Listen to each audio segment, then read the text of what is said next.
Bon, ben, l'enregistrement est parti. Je vais donner la parole à Louise, notre présidente, pour souhaiter la bienvenue, puis après, on va commencer. Alors, bonjour tout le monde. Ça me fait plaisir d'être avec vous et de vous voir aussi nombreux cet après-midi à cette séance d'information-là.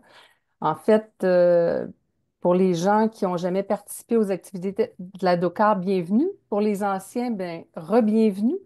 Et je tiens à souligner la belle programmation qu'on a à cet hiver en 2025. C'est vraiment extraordinaire. Et la variété des formations et des activités qui seront disponibles sur l'ensemble des territoires qui sont couverts par la DOCAR, euh, qui est une programmation vraiment hors pair. Donc, je tiens à souligner le travail des bénévoles qui ont travaillé à cette programmation-là et les remercier pour la qualité de leur travail, hein, et pour le dévouement aussi qu'ils offrent à la DOCAR. Je tiens aussi à remercier les animateurs et animatrices qui participent avec la DOCAR pour nous offrir des formations ou des conférences à différents niveaux. Merci de votre participation, c'est important pour nous. Alors, sans plus tarder, Michel, je te laisserai poursuivre. Merci beaucoup, Louise, la présidente. Alors, je vais commencer cette séance-là juste pour le bénéfice des gens qui assistent pour la première fois, puis certains des animateurs ou animatrices aussi c'est une des premières fois qu'ils vont animer des activités de formation. On a aussi certains conférenciers qui sont présents, je suis bien content. Donc, ce que je vais faire en une dizaine de minutes, c'est vous expliquer ce qu'est la DOCAR, les clientèles, les différents modes de participation, vous présenter le site web aussi pour que ce soit facile, ceux qui ne sont pas allés souvent. Et après ça, là, je donnerai la parole à tour de rôle à nos animatrices et animateurs de formation en suivant un horaire là, qui est déjà préétabli. Donc, numéro un, pour que ce soit clair pour tout le monde, l'ADOCAR est l'Association pour le développement des aînés à l'UQAR, est un organisme à but non lucratif qui existe depuis maintenant plus de 35 ans.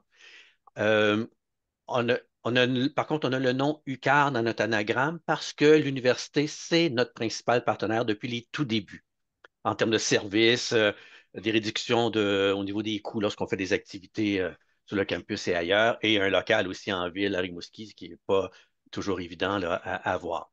Donc, ça, c'est notre principal partenaire. Mais par contre, il n'est pas du tout nécessaire d'avoir fréquenté l'UQAR, l'université, comme étudiant jadis ou comme employé pour participer aux activités de la DOCAR. C'est ouvert à tout le monde.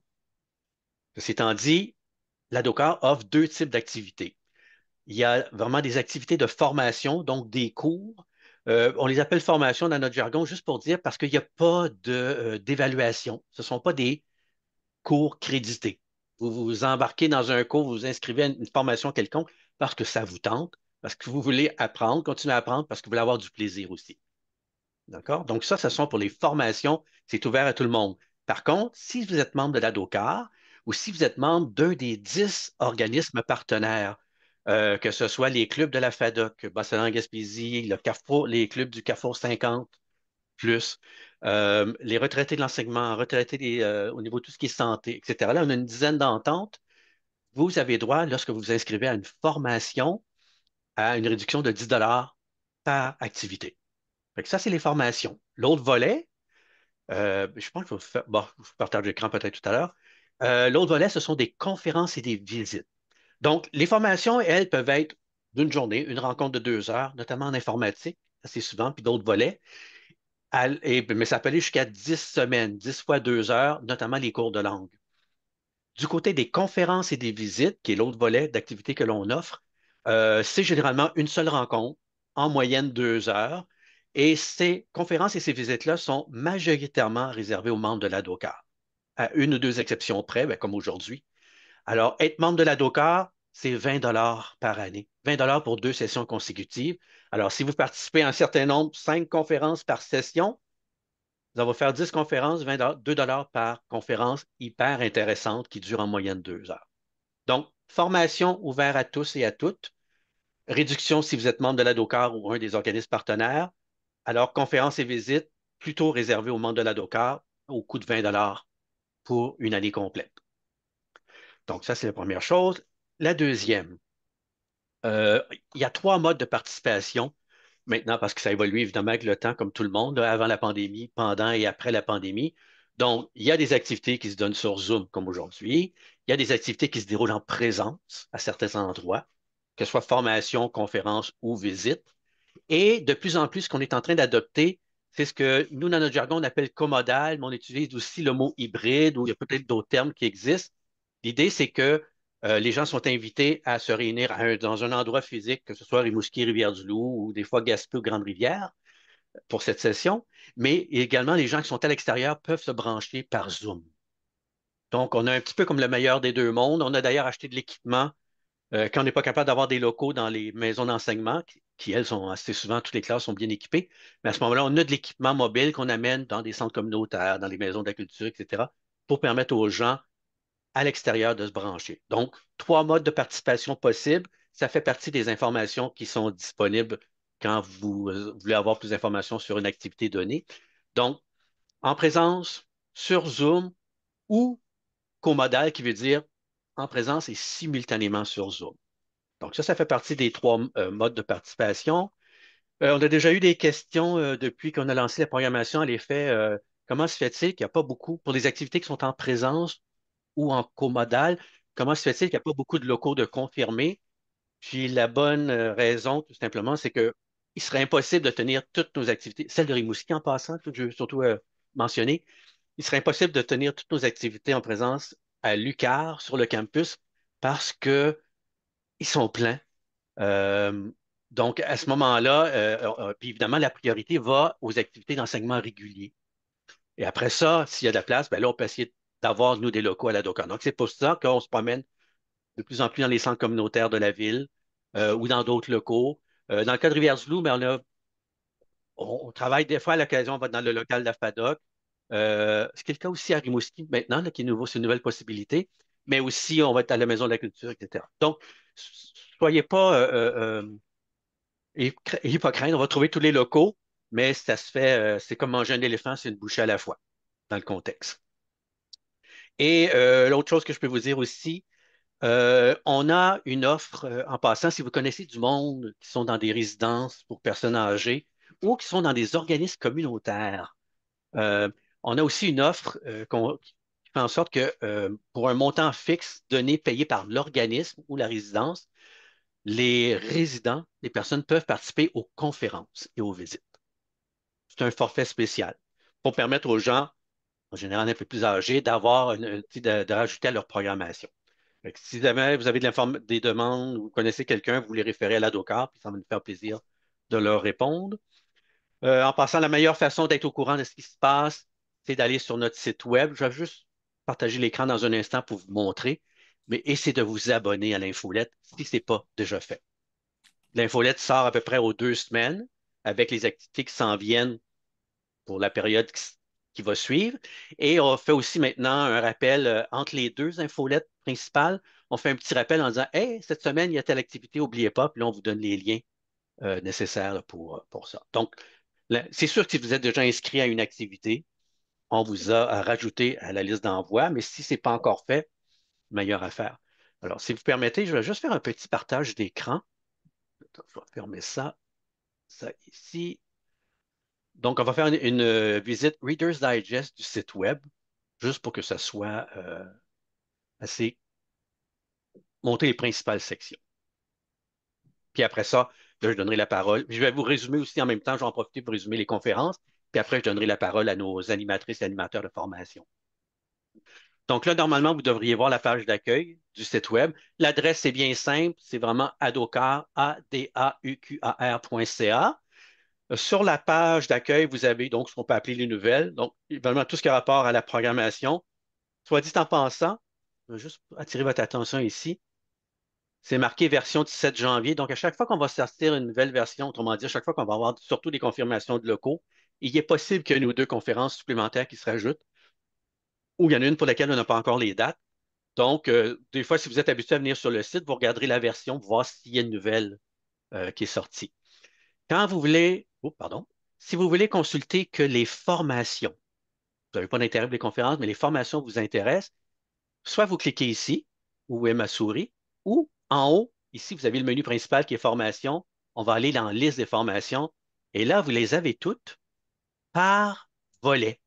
Ce qui me permet de vous dire aussi que on a un nouveau volet qui s'appelle Bien veiller en santé. Donc, on a certaines animatrices qui sont là, on va en parler tout à l'heure. Bien vivre en sécurité. Et les quatre autres, ben, ce sont des volets qui sont toujours là. Donc, culture et société, informatique, langue et loisirs.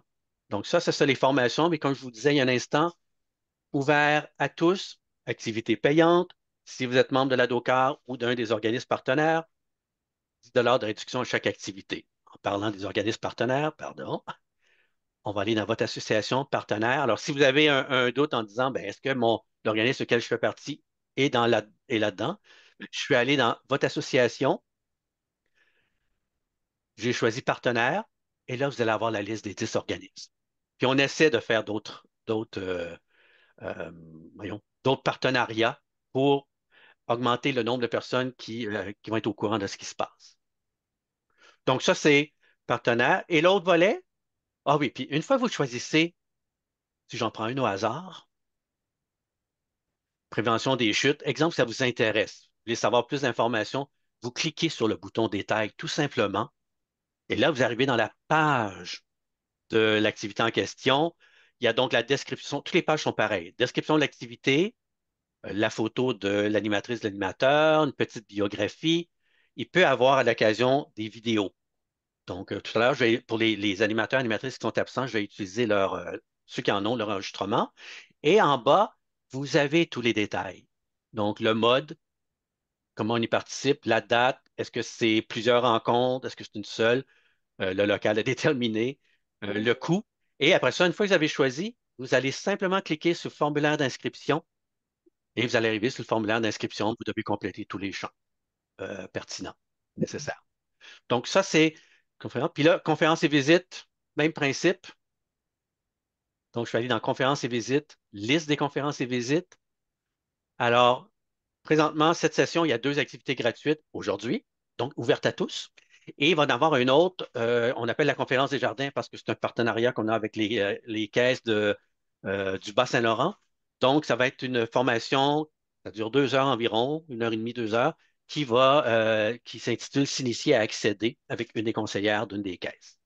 Sinon, les conférences du vendredi, comme ça qu'on les appelle, vous en avez une dizaine. Donc, ma vie comme député avec Mme Laverdière, qui est l'ancienne députée du NPD à Montréal, mais qui habite au Bas-Saint-Laurent. Nicole Ouellette, au niveau de la polymédication, consommation potentiellement inappropriée.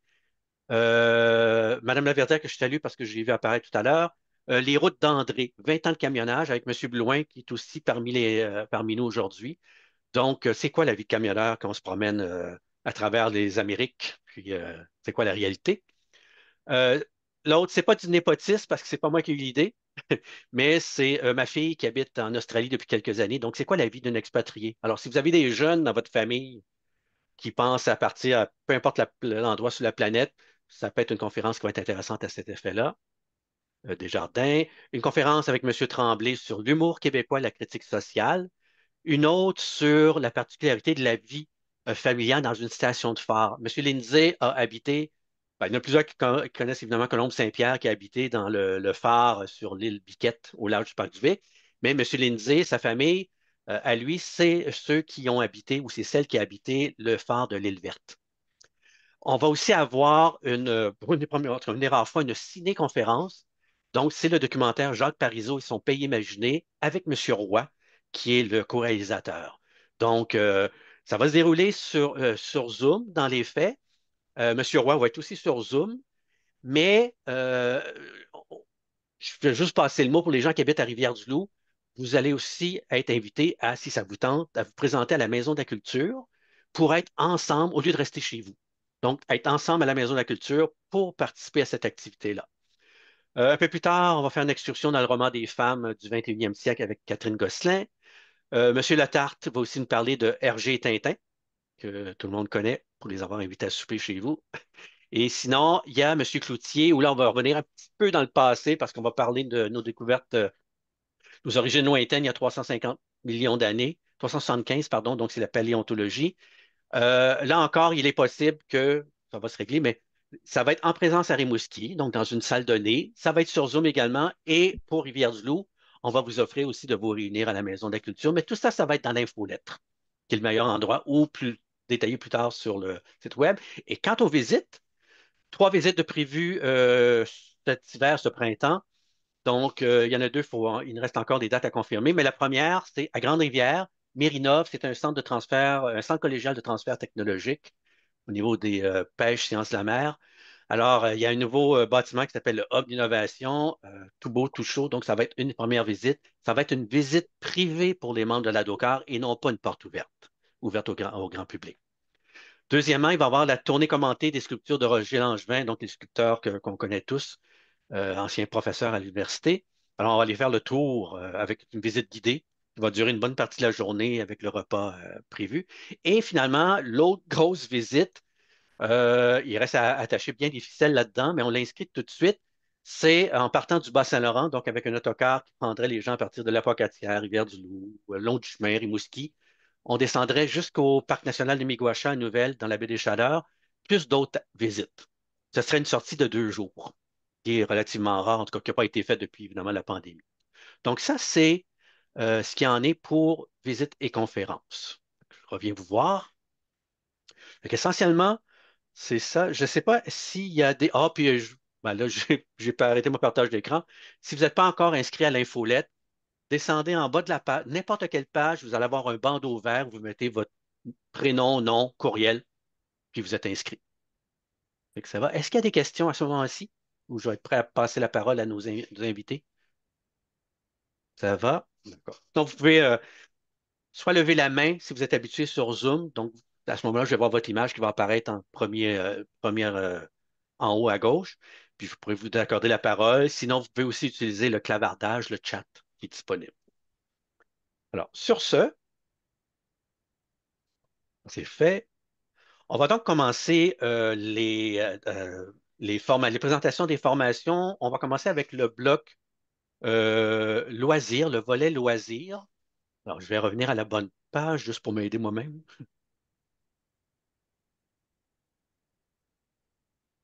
Donc, au niveau du loisir, il y a 3 activités. Présentement, on a ce qui est tout nouveau, tout beau. Ça commence le dimanche 26 janvier à Rivière-du-Loup en présence seulement. Ce sont des cours de danse salsa. C'est une initiative d'une de nos bénévoles de Rivière-du-Loup. Donc, on va essayer ça. Alors, encore là, si vous aimez la danse, ça vous tente d'approfondir la salsa, de faire aller le bassin, euh, c'est l'activité à laquelle s'inscrire. Après ça, on a, comme Madeleine est absente, je vais vous partager sa vidéo dans un instant. Euh, c'est un cours. Ben, attends, on va aller sur sa page, ça va être fait. OK, donc là,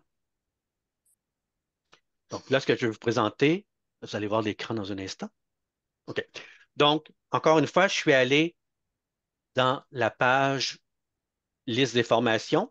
Alors, j'obtiens cette grande liste-là, déroulante. Je vais descendre en bas à loisir. Et donc, la première activité, cours de danse salsa, vous avez qu'à cliquer sur le bouton de détail pour heure, prix et évidemment le bouton pour vous inscrire. J'écris mon histoire, c'est ce que je veux vous montrer. Donc, je ne vous lirai pas. Je vais laisser Madeleine vous présenter sa formation. Madeleine Fortier est avec nous depuis plusieurs années. Donc, elle est écrivaine et conférencière et elle donne des formations autant au niveau d'écriture que l'histoire de l'art. On va y revenir dans une seconde, dans un instant. Donc, je fais jouer sa vidéo. S'il y a quelque chose, vous me dites s'il y a un problème au niveau du son, ben, ça devrait fonctionner. Bonjour, je m'appelle Madeleine Fortier, je suis une écrivaine, une artiste et une historienne d'art. J'ai écrit plusieurs livres pour adultes et aussi pour enfants, des nouvelles, des contes, des romans, des livres d'initiation à l'histoire de l'art. Pour moi, l'écriture, c'est quelque chose de magique et j'aime encourager les gens à en faire l'apprentissage ou encore à y reprendre goût. Je donne des ateliers d'écriture pour les enfants et les familles, pour les débutants, pour ceux qui veulent écrire des nouvelles. En plus de l'atelier, bien sûr, j'écris mon histoire. Écrire son histoire, c'est quoi? C'est se raconter, laisser des traces, faire un bilan, transmettre aux générations qui suivent. Un trésor inestimable. À chaque rencontre, Vous allez approfondir une étape de votre vie, que ce soit l'enfance, l'adolescence, l'âge adulte, l'âge mûr, grâce à des réflexions, des exemples, des outils, un temps d'écriture et aussi bien sûr un temps de partage. Venez donc écrire votre histoire, l'histoire de votre vie, car chaque vie est unique, extraordinaire et mérite d'être racontée. À bientôt. Je vais arrêter le partage une seconde. Si vous trouvez que le son est trop bas, c'est vous qui avez le contrôle, c'est sur votre ordinateur que vous devez monter le son. D'accord? C'est pas à partir de ma console, de mon ordi à moi. Donc, cours d'écriture, on a des affaires à partager quand on a atteint un certain âge. Donc, ça peut se faire à la bonne franquette, mais ça peut se faire aussi selon certaines techniques et autres. C'est une activité que Mario Bélanger, notre collègue qui va prendre la parole tout à l'heure, a souvent donnée. Puis après ça, ben, là, Madeleine a pris la relève là-dedans. Donc, première activité avec Madeleine. Et si je reste en loisir, il y a l'autre activité qui va être vélo assistance électrique. Donc, laissez-moi revenir, je vais être sûr de mon coup. Donc, la date n'est pas encore déterminée. C'est avec Guillaume-Philippe Nolin, qui est un grand voyageur, mais qui est revenu déposer ses pénates en Gaspésie, à Gaspé, et qui a une boutique de vélo. Donc, ce que Guillaume-Philippe Nolin va faire, dans la mesure si vous pensez éventuellement vous procurer un vélo électrique ou assistance électrique, va vous donner les trucs, c'est quoi les critères, c'est quoi un bon vélo et autres. Donc, la date va être confirmée ultérieurement, mais c'est une des activités qu'on vous offre un peu plus tard dans la session. Et là, je termine avec Madeleine qui donne une formation, mais dans la section culture et société. Donc, je vais aller chercher sa vidéo tout de suite. Je voudrais dire à mes collègues de la programmation que j'aimerais ça que la prochaine fois, vous preniez du Ritalin parce que c'est pas tous les jours qu'on arrive à créer 75 activités, à offrir ça aux gens. Donc, ça vous allez peut-être vous calmer le pompon, mais c'est une superbe programmation, là, c'est fantastique. OK, donc je suis rendu sur la bonne page. On y va. D'accord. Donc, cette fois-ci, on est vraiment du côté de l'histoire de l'art. Madeleine, c'est un autre volet qu'elle donne comme formatrice. Donc, on y va au niveau de l'histoire de l'art et des artistes peintres célèbres dans ce cas-ci. Donc, encore une fois, je vais faire jouer sa vidéo. Bonjour, mon nom est Madeleine Fortier. Je suis une écrivaine, une artiste et une historienne d'art. Lors de la formation qui s'appelle Quatre artistes et leur quête, je vais vous présenter quatre artistes: Claude Monet, Vincent Van Gogh, Edvard Munch et Ozias Leduc. Ces artistes ont vécu sensiblement à la même époque, mais leurs œuvres, comme vous pouvez le constater, sont originales, uniques et se démarquent fortement les unes par rapport aux autres. On peut se demander pourquoi.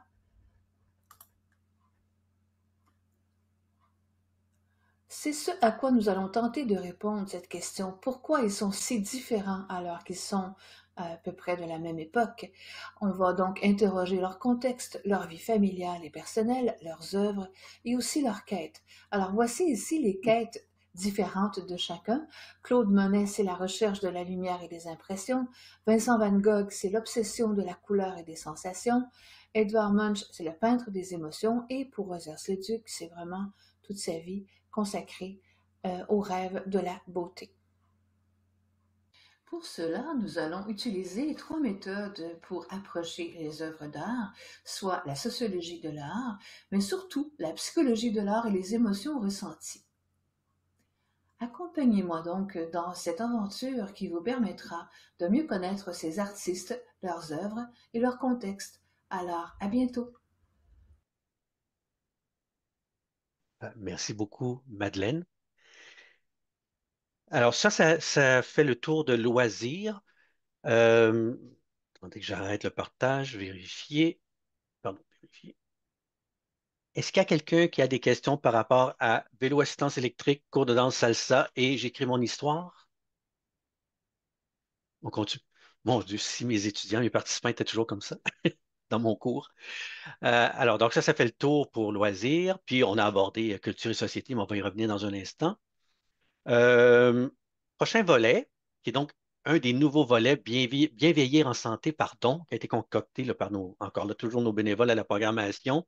Juste vous rappeler aussi, il y en a qui le savent de plus en plus, mais la DOCAR compte sur une employée, une adjointe administrative à temps partiel qui travaille, Chantal, vous voyez le nom dans les différents courriels, donc Chantal Chouinard, qui travaille à temps partiel environ 24 heures par semaine, environ 40 semaines par année. Louise, notre présidente, a souligné la présence de bénévoles. Le reste, bien honnêtement, c'est du jus de bras de bénévoles pour tout ça, pour tout soutenir. Programmation, communication, financement, etc. Donc, juste pour le redire. Alors, donc, ça a été concocté par nos bénévoles à la programmation. Alors, on a 5 rencontres, 5 formations de 2 heures chacune qui débutent le 11 mars puis qui se poursuivent jusqu'au 15 avril. Ce sont toutes des rencontres d'environ 2 heures. Euh, c'est à un coût, je vais vous le dire tout de suite, c'est à un coût pour chacune de 20 $ si vous êtes membre à DOCAR ou autre organisme, sinon 30 $ par membre. Il faut vous inscrire, évidemment, individuellement chacune. Ce n'est pas une série obligatoire, c'est vous prenez celle qui vous intéresse, ou si ça vous tente, ben, vous les prenez toutes. Donc, la première dans l'ordre, ça va débuter le 11 mars, c'est la prévention des chutes pour en savoir plus. Donc, encore là, je vous partage l'écran avec la vidéo de Nancy Bisson, qui est physiothérapeute. On y arrive. Et voilà.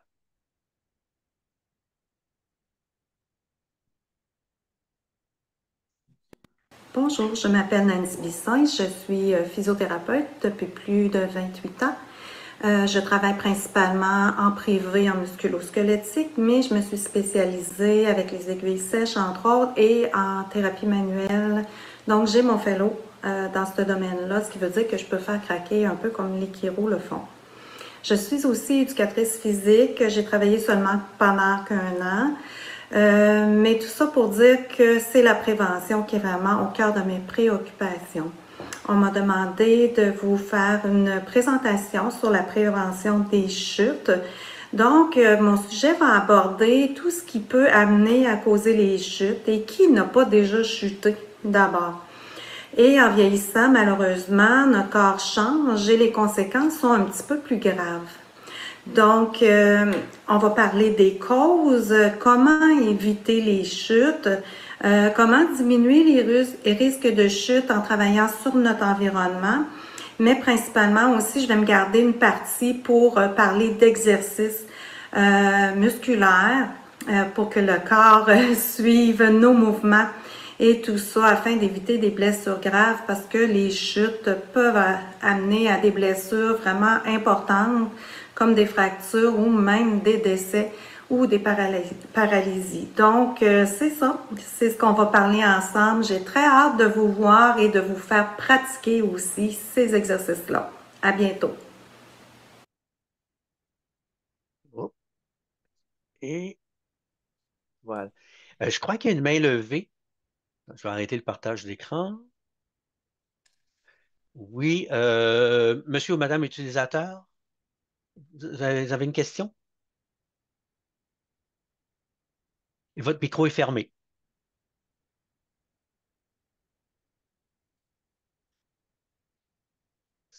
Sinon, dans le, ok, pas dans le clavardage. Ben, écoutez, on pourra tout à l'heure essayer de vous redonner la parole. Faire admettre quelqu'un. Euh, à ce moment-là, on va continuer. Donc, vous avez vu, ça donne une idée de la couleur là, de cette série de 5 rencontres de 2 heures. Madame Martin, je sais que vous étiez inscrite à l'activité. Parce qu'il y a beaucoup de monde à l'activité, est-ce que vous êtes là, Jeanne Martin? Euh, Madame Martin? Non. Ah oui, il y a R. Martin ici. Oui, c'est moi, Michel. Ouais, allez. Voulez-vous activer votre caméra? Est-ce que c'est possible ou juste le son? Le son, ça convient? Allez-y. OK. Donc, mémoire et cognition. Ça veut dire que c'est une rencontre de 2 heures qui permet de vérifier qu'est-ce que c'est, qu'est-ce que la mémoire et comment est-ce que on fonctionne avec la mémoire et les fonctions intellectuelles ou exécutives qu'on parle de cognition. Donc, ce sera un peu d'explication des différents thèmes, mais aussi des activités. Une activité qui va permettre de supporter ces définitions-là. Ça fait que je vous attends en grand nombre. Je sais que c'est en présence et en Zoom. Oui. Au plaisir de vous voir. Merci beaucoup, Madame Martin. Troisième rencontre, formation dans le volet Bien vieillir en santé. Donc, ça s'appelle Activité physique et vieillissement. C'est animé par Félix-Antoine Savoie, qui est kinésiologue, qui est enseignant aussi au département de sciences de la santé à l'UQAR. Donc, je vais vous lire ce qui est, parce qu'il ne peut pas être avec nous aujourd'hui, donc je vais vous lire la description comme telle. Dans notre société, le vieillissement jouit d'une mauvaise réputation, mais celle-ci est-elle juste? Comment le corps change-t-il vraiment en vieillissant? Quels sont les réels impacts du vieillissement sur la capacité physique et la cognition? L'activité physique peut-elle vraiment mitiger certains changements associés au vieillissement? Au cours de cette formation, notre animateur, notre professeur, répondra à ces questions et tentera de défaire plusieurs mythes en lien avec le vieillissement. Un accent particulier sera mis sur l'importance de maintenir un mode de vie physiquement actif afin de maximiser nos chances de vieillir en santé. Puis d'un point de vue pratique, M. Savoie va démontrer, va vous présenter des stratégies pour augmenter notre niveau d'activité physique pour simplement évaluer notre condition, notre propre condition. Puis avec un peu de chance, vous sortirez de cette formation-là avec la bougeotte. Alors, c'est la présentation, le résumé de la présentation de activité physique et vieillissement. Après ça, il va avoir Euh, l'autre rencontre de 2 heures, l'avant-dernière dans ce volet-là, astuces nutritionnelles afin d'adoucir son vieillissement et de maintenir sa vitalité. Donc, il y a toujours une logique dans cette séquence-là.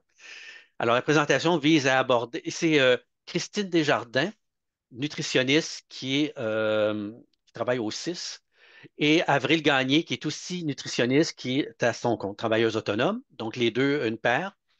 Et leur activité vise à aborder donc les changements physiologiques, la diminution du goût, la perte d'appétit, la diminution de la densité osseuse, etc., lors du vieillissement. Euh, elles vont aussi aborder comment maximiser l'autonomie et la vitalité, notre vitalité à nous en tant qu'aînés par la nutrition, et ben, vont aussi également présenter les aliments pour un cerveau en santé. Et au niveau de la partie pratique, comme donc une première partie qui est théorique, puis une deuxième partie qui est pratique dans leur rencontre. Donc, doit-on toujours se fier aux étiquettes nutritionnelles qu'on trouve sur les aliments? Il va y avoir une présentation de la nouvelle application LUCI, LUCI, qui promeut les saines habitudes de vie afin de favoriser la santé du cerveau. Et finalement, elles vont vous inviter à vous fixer un objectif réaliste afin d'améliorer votre alimentation. Donc, c'est la description de cette quatrième formation dans le volet Bien vieillir en santé. Et la prochaine, ben, je laisserai la parole maintenant à notre animatrice, Marie-Josée Papillon.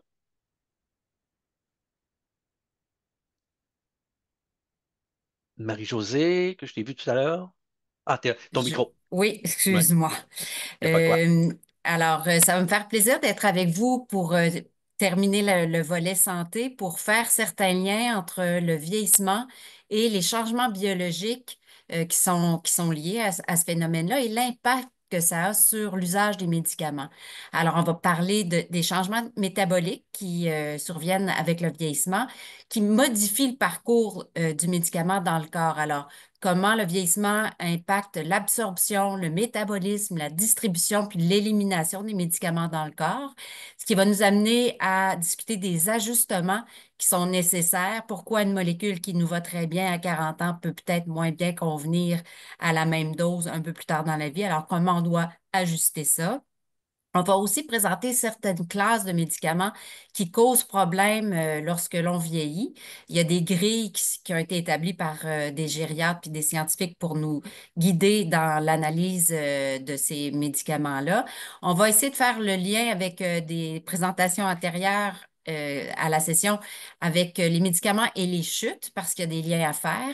Les médicaments et la mémoire, il y a aussi des médicaments à faire. Puis on va essayer de s'outiller pour participer participer le mieux possible aux prises de décision en ce qui a regard aux médicaments quand on va rencontrer notre médecin puis notre pharmacien. Alors, je vous invite en grand nombre. Ça va me faire plaisir de partager l'information à ce sujet-là avec vous. Merci beaucoup. Euh, donc, ça clôt les 5 formations. Est-ce qu'il y en a qui auraient des questions à ce moment-ci, notamment Mme Martin ou Mme Papillon? Sinon, n'oubliez pas, vous pouvez envoyer vos questions directement à la DOCAB. On va les transmettre à nos animatrices, animateurs, là, si vous pensez à quelque chose par la suite. Merci beaucoup à vous deux qui étiez. Oui, Mme Ressico, Bonjour. Dans astuces nutritionnelles, pendant que vous êtes là, ça va aller plus vite pour moi de prendre des notes. Est-ce que vous m'entendez bien? on vous entend très bien. Merci.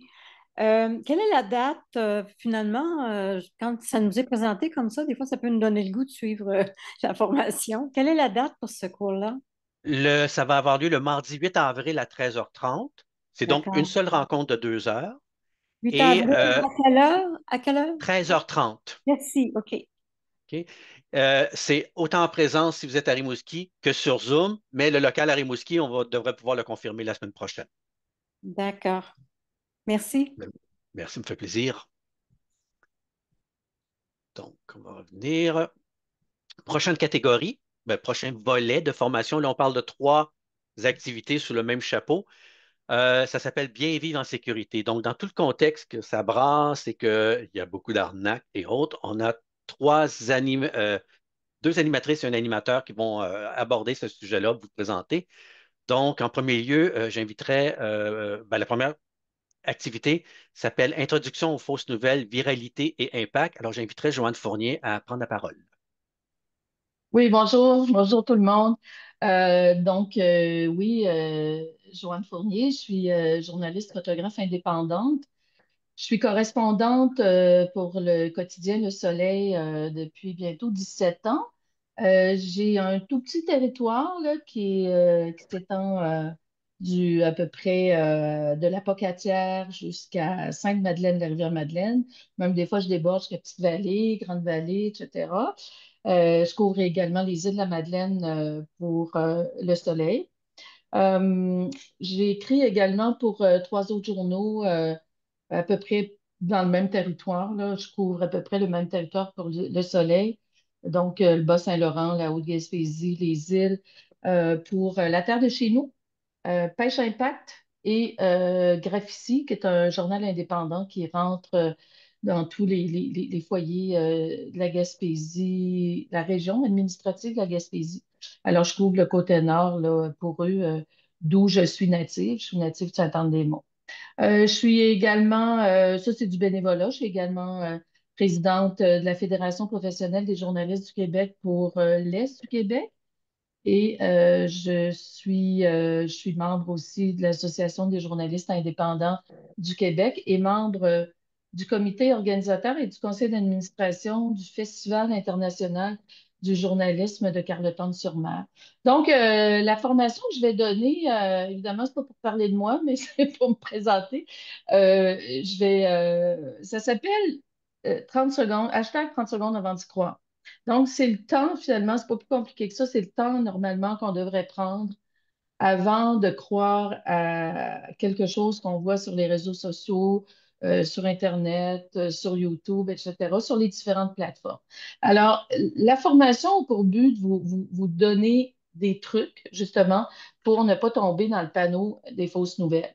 Euh, c'est facile aujourd'hui, là, en cette ère de trucage et de multiplication des plateformes où les algorithmes décide du contenu de ce qu'on peut voir, il n'a jamais été aussi facile là, de faire des fausses nouvelles, de publier des fausses nouvelles et difficile également de démêler le vrai du faux.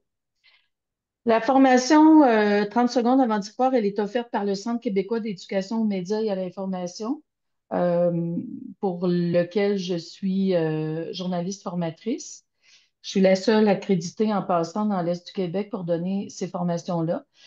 Puis, grosso modo, l'objectif, c'est d'aider les participants à développer leur esprit critique également, de ne pas croire n'importe quoi. J'offre aussi l'occasion aux participants de découvrir certaines techniques de vérification des faits qui sont utilisés par les journalistes comme moi dans le cadre de notre profession. Puis, je donne de nombreux exemples là, concrets tirés de l'actualité et du web, de tout ce qui a été un petit peu viral là, parfois, puis qui souvent sont des fausses nouvelles, mais des fausses publications qui deviennent très virales.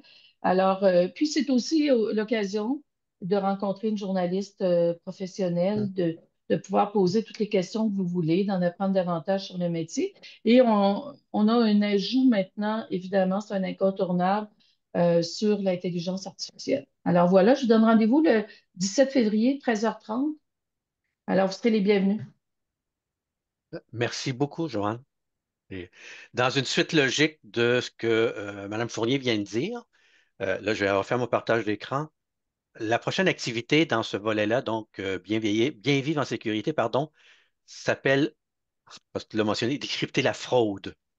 Mais elle est donnée par, ou elle va être animée, vous allez voir ça à l'écran dans un instant, donc par la sergente Marie-Josée Dubé, qui est la nouvelle, le titre exact, c'est donc la nouvelle coordonnatrice locale de police de proximité pour le centre de service de Rimouski, mais pour la Métis aussi. Je viens de faire le changement. Donc, je vais laisser Mme Dubé vous présenter ce dont elle va parler dans son atelier.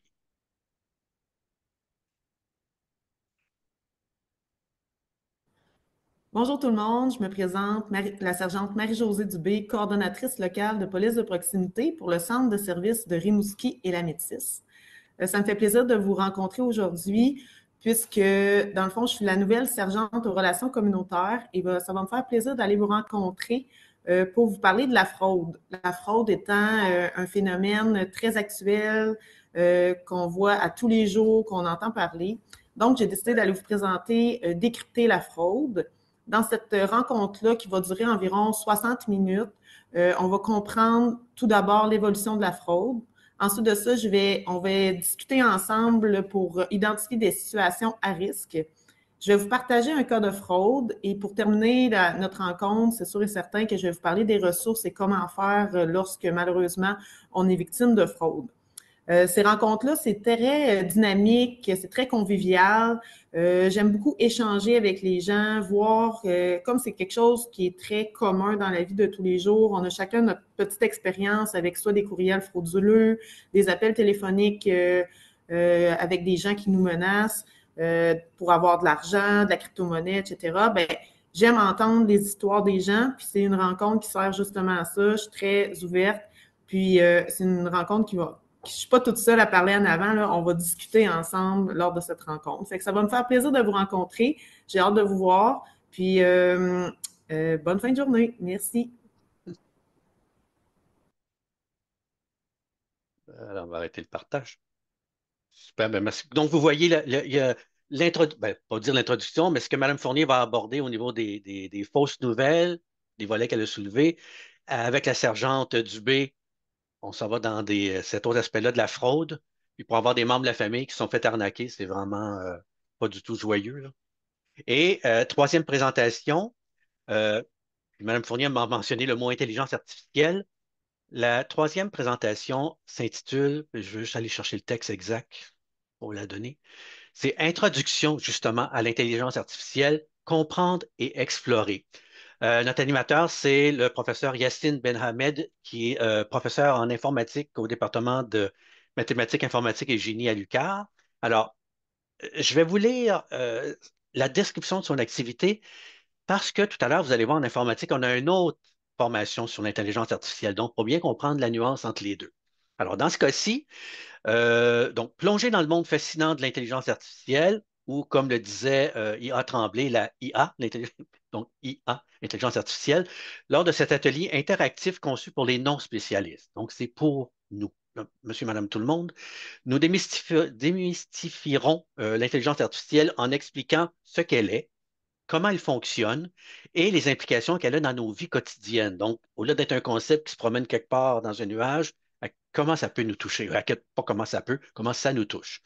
Ensemble, il abordera, désolé, des sujets tels que la sûreté, les mythes courants et les risques associés à son utilisation. Puis une attention particulière sera accordée à la prévention contre la désinformation et à l'utilisation pratique d'outils basés sur intelligence artificielle. Et avec démonstration claire, puis une session de questions-réponses, cet atelier d'initiation, il faut le prendre comme ça, vous donnera les clés pour comprendre et interagir avec l'intelligence artificielle en toute confiance. Fait que faites pas comme moi quand je vais sur des plateformes de jeux sociaux, là, comme Backgammon ou autre, puis que je me bats contre l'imbécilité artificielle parce que je vais gagner, là, on va vraiment parler d'intelligence artificielle. Donc, celle-ci, donc ça fait le volet. Est-ce que vous auriez des questions? Il y a donc Mme Fourier qui est avec nous pour terminer ce volet-là. Ça me permet de vous dire, en passant, que les 8 premières activités qu'on vient de voir, elles sont toutes en comodal. Donc, elles se déroulent à Rimouski, on va vous confirmer le local, et simultanément sur Zoom. Donc, quand vous allez vous inscrire, il faudra aussi penser à nous. On est en train de changer le formulaire. Euh, il faudra nous dire si vous inscrivez à un de ces 8 ateliers-là ou 8 formations-là, de nous préciser si vous allez être présent ou présente à Rimouski ou si vous allez la suivre par Zoom. Ceux qui sont déjà inscrits, on va vous écrire pour vous dire, écoutez, pouvez-vous nous préciser lequel des deux modes de participation auxquels vous allez adhérer. Donc, ça, c'était avant que j'oublie cela. Ça va. Euh, on va maintenant passer au module culture et société. OK, ça m'a cherché mon info. Les 2 premières activités, nos animatrices sont absentes parce qu'elles sont elles-mêmes en formation au moment même où on se parle. Alors, c'est une activité, ce sont des ateliers qui sont offerts par la société ou les sociétés Alzheimer du Québec.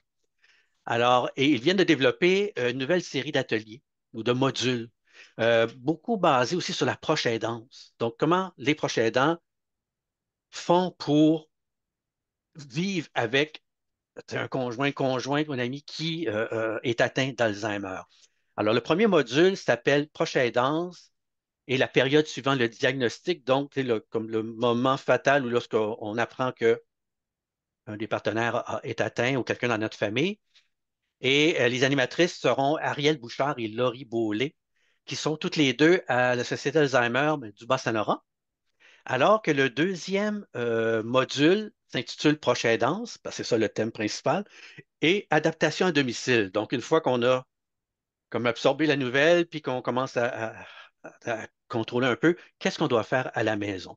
Alors, ça, c'est Louise Dupuis qui va l'animer, qui, elle, est à la Société Alzheimer, mais de la Gaspésie, qui a déjà animé à 2 sessions à date d'autres ateliers sur le sujet.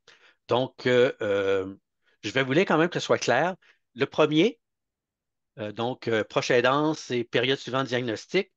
Ce module-là va explorer le rôle des proches aidants dans le contexte des troubles neurocognitifs en mettant l'accent sur la maladie d'Alzheimer, évidemment. Il aborde les facteurs de risque, les signes précurseurs et le processus de diagnostic, tout en détaillant les approches pharmacologiques et non pharmacologiques disponibles.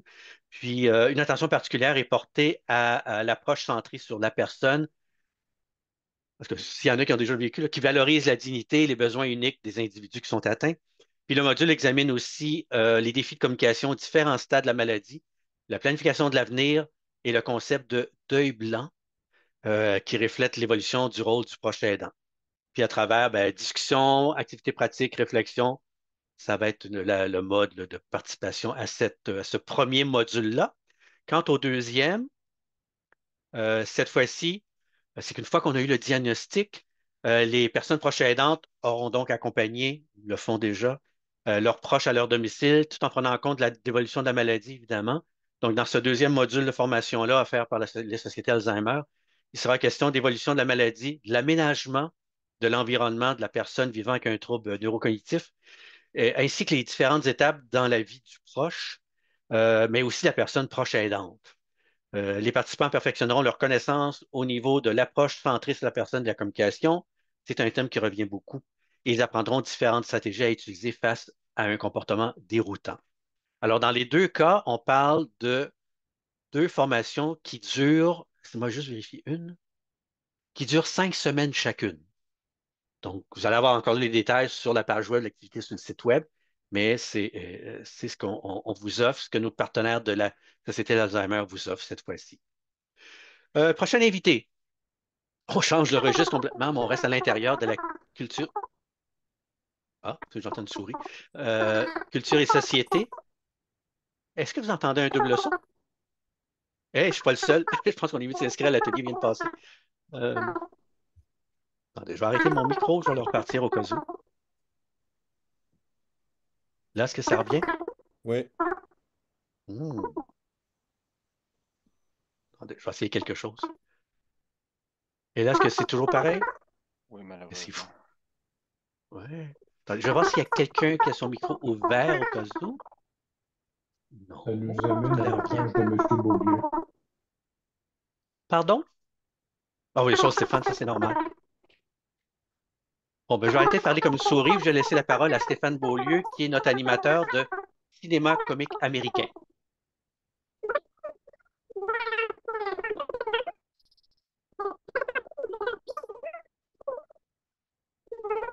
Ah, Stéphane, c'est toi? Ouais, on dirait on écoute Mickey Mouse. Eh, ben, non, ça marche pas. Ce que je vais te proposer, c'est que tu te déconnectes, puis que tu reviennes, mais que vraiment tu quittes, pas juste ton micro, que tu quittes, puis tu reviennes. Je vais enchaîner, puis je te redonnerai la parole tout de suite après.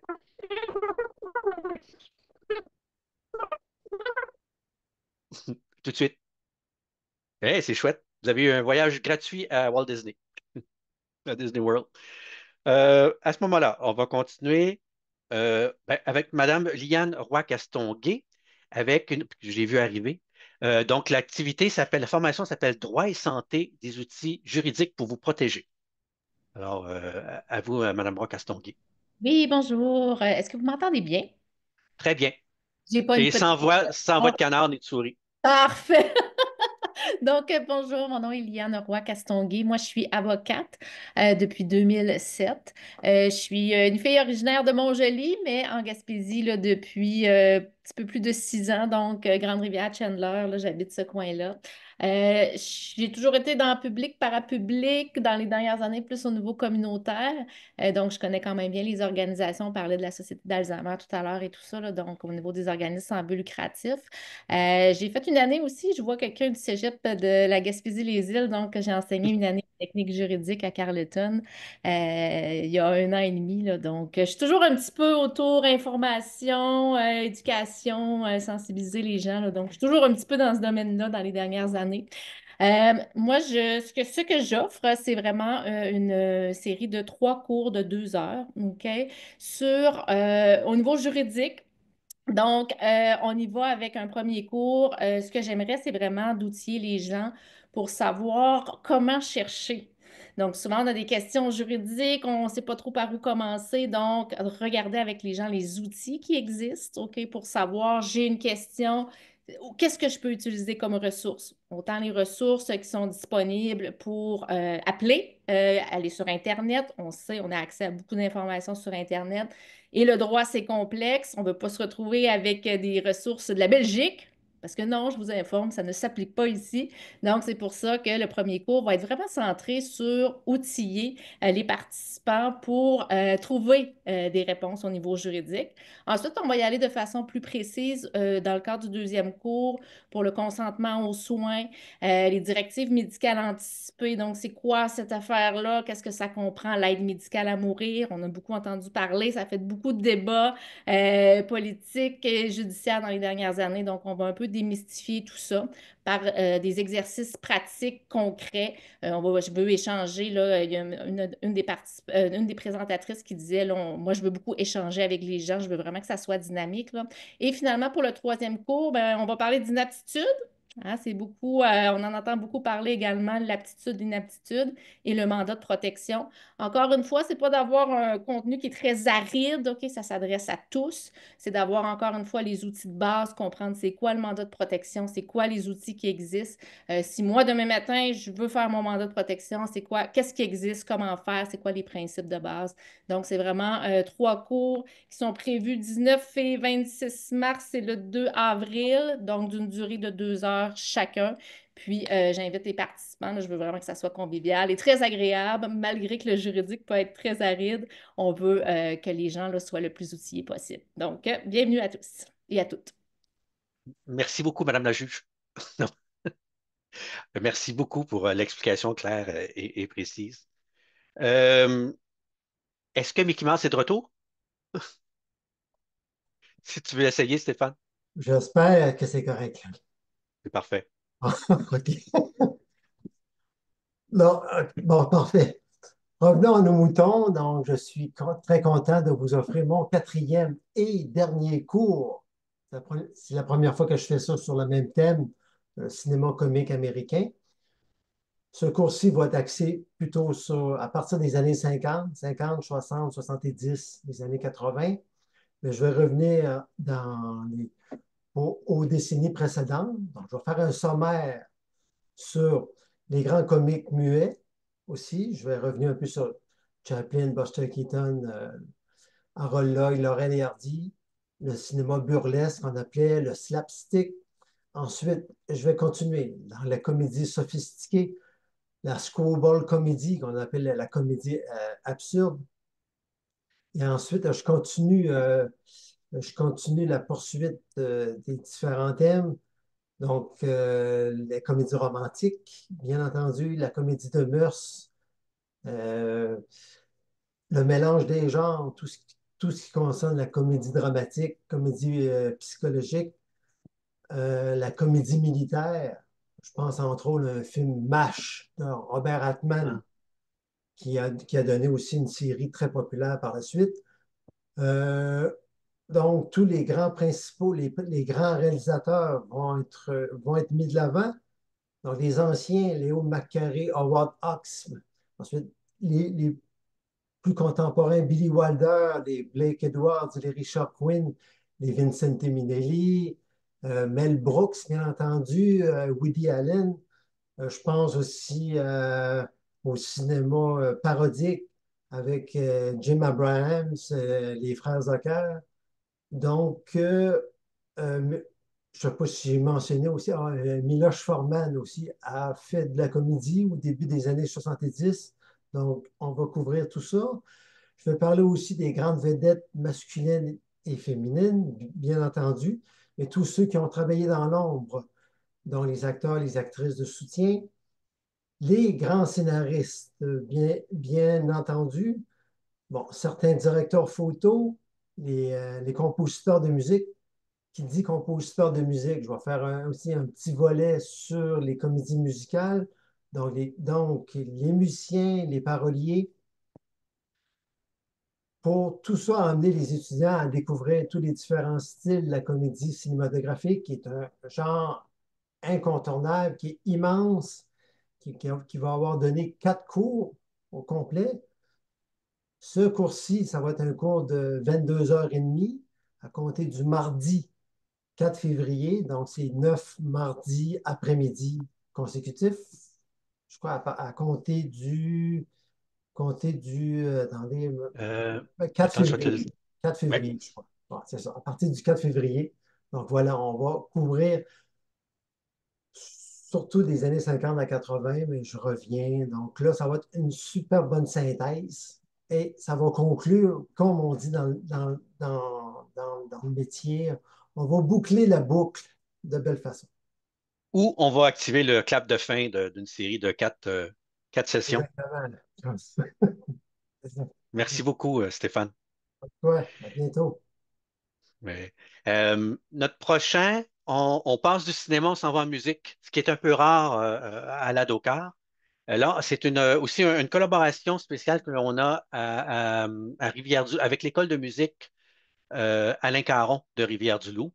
C'est une formation qui s'appelle les Racines de musique afro-américaine. C'est avec Christian Lewis, qui est musicien professionnel. Alors, Monsieur Lewis ne peut pas être là, donc je vais vous partager sa présentation.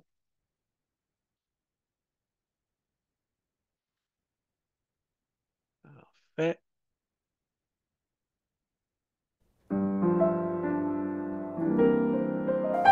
Bonjour, bienvenue à cette série de conférences sur le blues, le gospel et les origines du jazz. Cette série de conférences est organisée par l'Association pour le développement des aînés de l'UQAR en partenariat avec l'École de musique Alain Caron. Mon nom est Christian Lewis, je suis l'ex-directeur de la Phonothèque québécoise, compositeur et j'enseigne le piano jazz à l'École de musique Alain Caron à Rivière-du-Loup. Cette série de conférences couvrira divers sujets, divers styles, notamment le blues traditionnel, le blues urbain, les musiques religieuses et sacrées des communautés afro-américaines, notamment le gospel, spirituals, aussi les racines du jazz, que ce soit le New Orleans, le swing, big band, le jazz vocal, et les influences du blues sur les musiques populaires qui sont arrivées par la suite. Les angles que je vais privilégier sont les suivants. D'une part, je vais parler des artistes importants avec leur biographie et puis quelques anecdotes. Je vais parler aussi des aspects musicaux en vulgarisant le plus possible. Ça ne s'adresse pas qu'à des musiciens, mais surtout à des non-musiciens, donc à des gens qui veulent en découvrir davantage sur ces styles musicaux. Je vais parler aussi du contexte historique des communautés afro-américaines. Et finalement, je vais aussi faire des suggestions d'écoute. Alors j'espère vous rencontrer. Et puis je vous invite à vous inscrire auprès de l'ADA UQAR. Merci de votre écoute et puis à bientôt.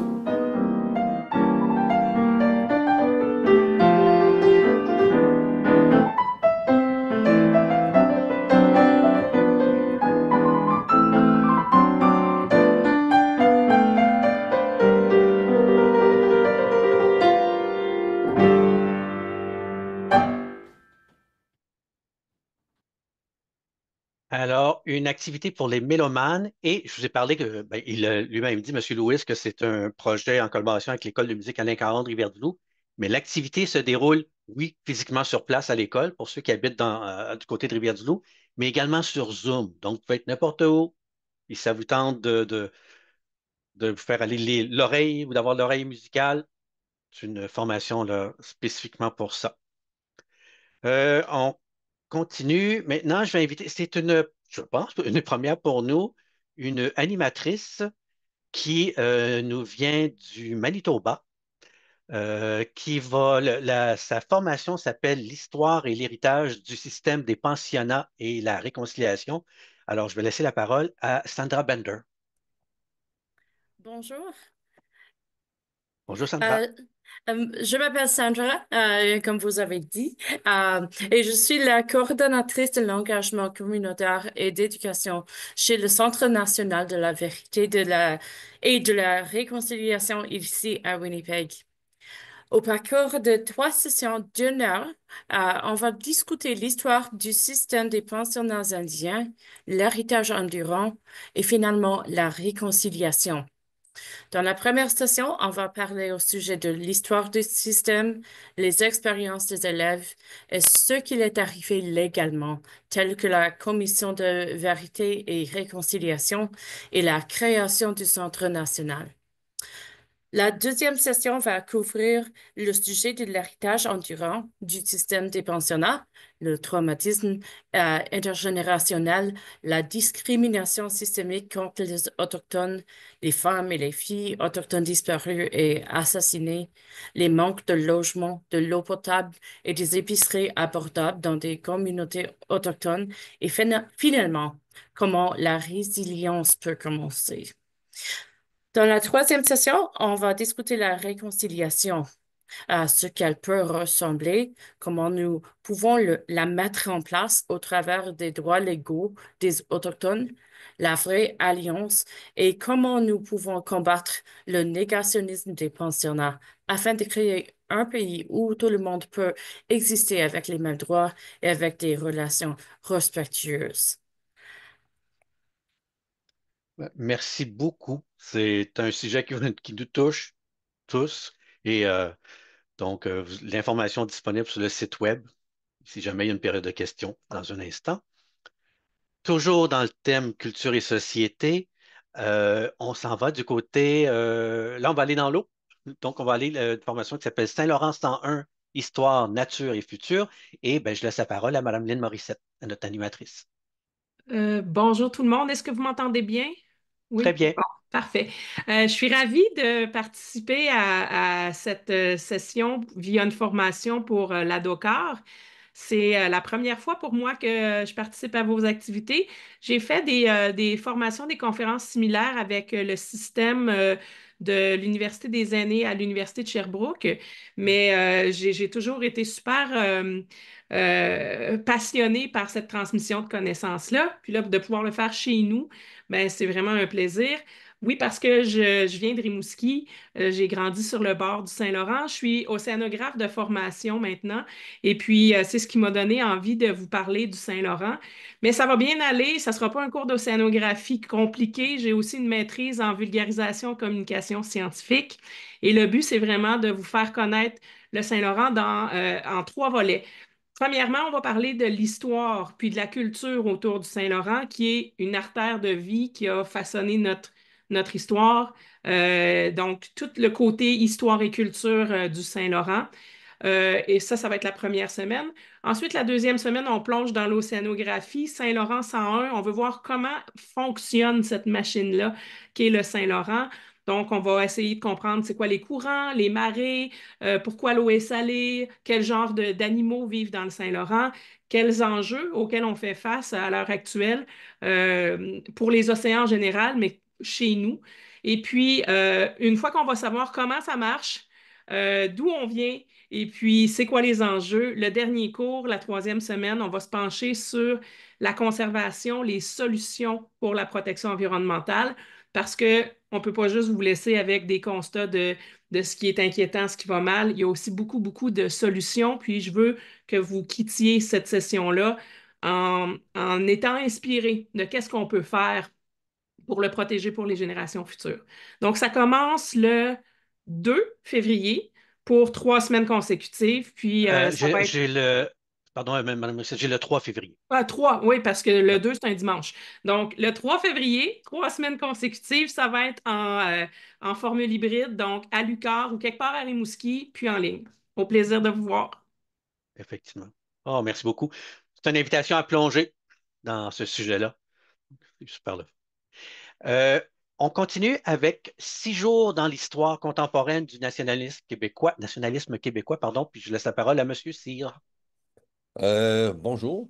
6 jours, oui, mais ça va être découpé en 2 sessions. Donc, 3 journées, le récit de 3 journées à l'hiver et les 3 journées suivantes seront à l'automne 2025. Euh, L'intérêt de raconter des journées comme ça, c'est souvent parce que l'histoire se cristallise. Je vous donne un exemple. Les 3 journées dont je vais faire le récit, et bien sûr le contexte est très important.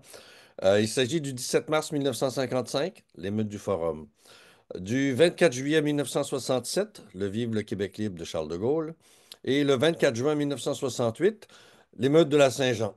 Alors, en procédant ainsi, en vous racontant dans le détail comment se déroule une journée, on s'aperçoit que des fois l'histoire aurait pu aller ailleurs. Et souvent, je vous donne un exemple, le Vive le Québec libre de Gaulle n'aurait pas dû exister en fait. De Gaulle ne devait pas prendre la parole au balcon de l'Hôtel de Ville de Montréal. Il était prévu de prendre la parole à l'arrière, devant, comment dire, des gens très triés sur le volet. Or, il a insisté, puisque la foule le réclamait, d'aller prendre la parole sur le balcon. Et il ne devait pas y avoir de micro. Étonnamment, il y avait un micro. Donc, s'il n'y avait pas eu de micro, s'il n'avait pas fait ce détour, il n'y aurait pas eu de Vive le Québec libre. Vous voyez comment l'histoire, des fois, a plein de rebondissements. Pourquoi j'ai choisi ces journées, particulièrement le 17 mars 1955? C'est symptomatique d'un nationalisme québécois qui n'existe pas encore. Je dirais qu'il est en gestation. Et c'est les suites de l'émeute du Forum, aux yeux de nombreux historiens, qui vont correspondre à la naissance de la Révolution tranquille. Donc, on fera le récit de cette journée. Dans le cas du Vive le Québec libre de Gaulle, c'est plein de rebondissements. C'est une histoire, on pourrait faire un polar avec ça.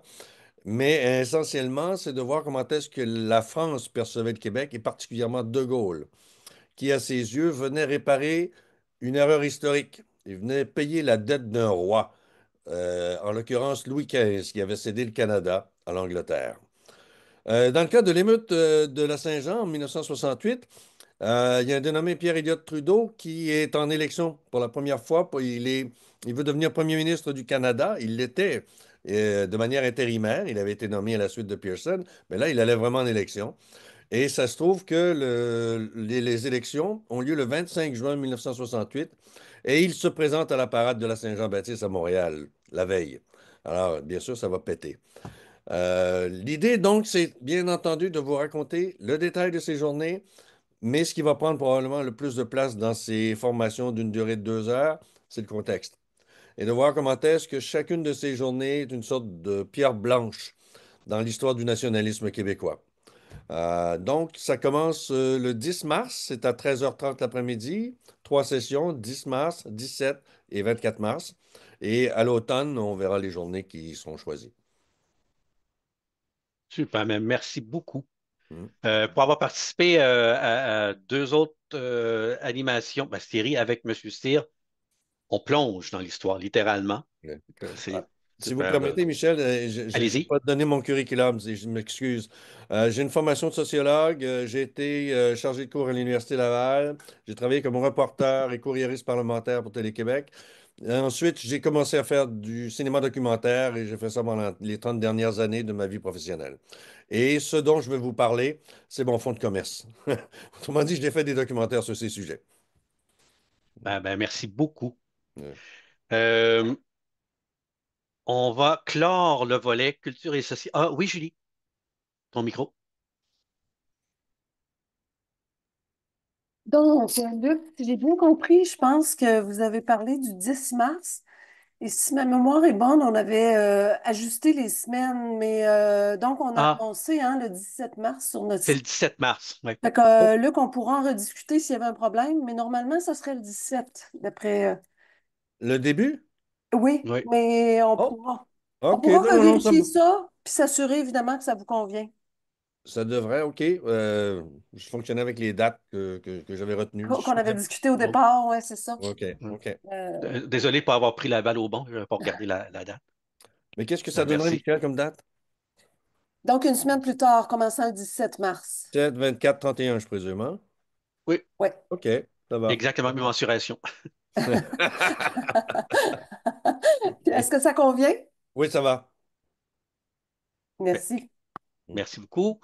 Pour clore le volet culture et société, la dernière activité, attendez, il faudrait que j'y aille d'ailleurs, s'appelle Transition énergétique de l'économie, le Québec face à ses contradictions. Alors, je laisse la parole à Jean-François Spain. T'as votre micro ou ton micro? Comme ça devrait être mieux. Super. Bon, ben oui, bonjour. En fait, moi, je vous parle depuis Gaspé. Donc, présenter brièvement, j'enseigne au Cégep de Gaspé depuis une vingtaine d'années. Puis, je travaille sur différents dossiers de développement régionaux. J'ai travaillé notamment sur le dossier de la mise en place de l'industrie pétrolière dans les années 2013 en Gaspésie. Vous en avez sûrement entendu parler. Et depuis ce temps, en fait, la question de la transition énergétique occupe une partie de ma réflexion. Je travaille notamment avec la MRC, la ville de Gaspé. J'ai collaboré aussi avec l'Institut de recherche en économie contemporaine de Montréal là, pour différents enjeux reliés au développement territorial parce que je pense notamment que la transition énergétique va se réaliser à travers des initiatives où on va reterritorialiser nos pratiques, notamment économiques. Fait que c'est un peu vers ça que je vais amener les participants. Donc, moi, c'est la transition écologique sous l'angle, un peu sous l'angle sociologique, donc par rapport à la réalité québécoise, parce que évidemment, ce serait trop difficile de toucher aux enjeux globaux, mais notre réalité recoupe beaucoup des réalités propres au monde occidentalisé.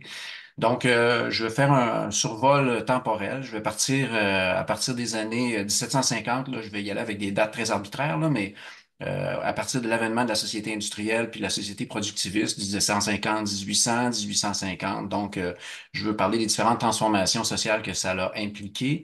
Et ensuite, je vais glisser vers la première et surtout la deuxième guerre mondiale, toujours en termes de transformation sociale, comment les réalités propres à ces deux événements-là, qui sont assez spectaculaires dans l'histoire occidentale, comment donc l'avènement de ces deux événements-là ont charpenté le monde dans lequel on habite. Donc, ça m'amène évidemment vers les années 50-60 avec la société de consommation.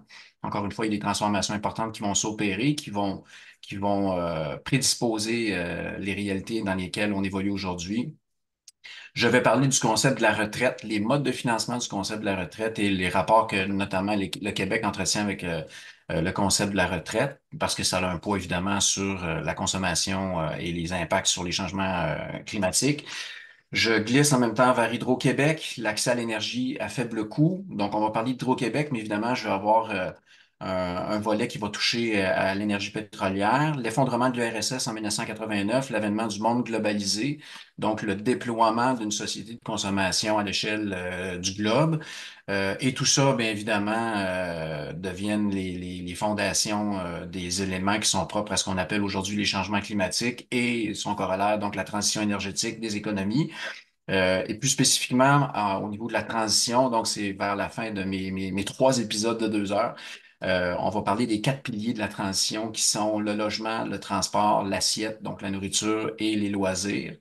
Donc, comment ces 4 piliers-là, parce que, bon, évidemment, à un moment donné, faut se réduire, là, comment ces 4 piliers-là, comment dire, nous prédisposent à consommer ou non, à surconsommer ou non, à mettre davantage de pression sur les écosystèmes ou non.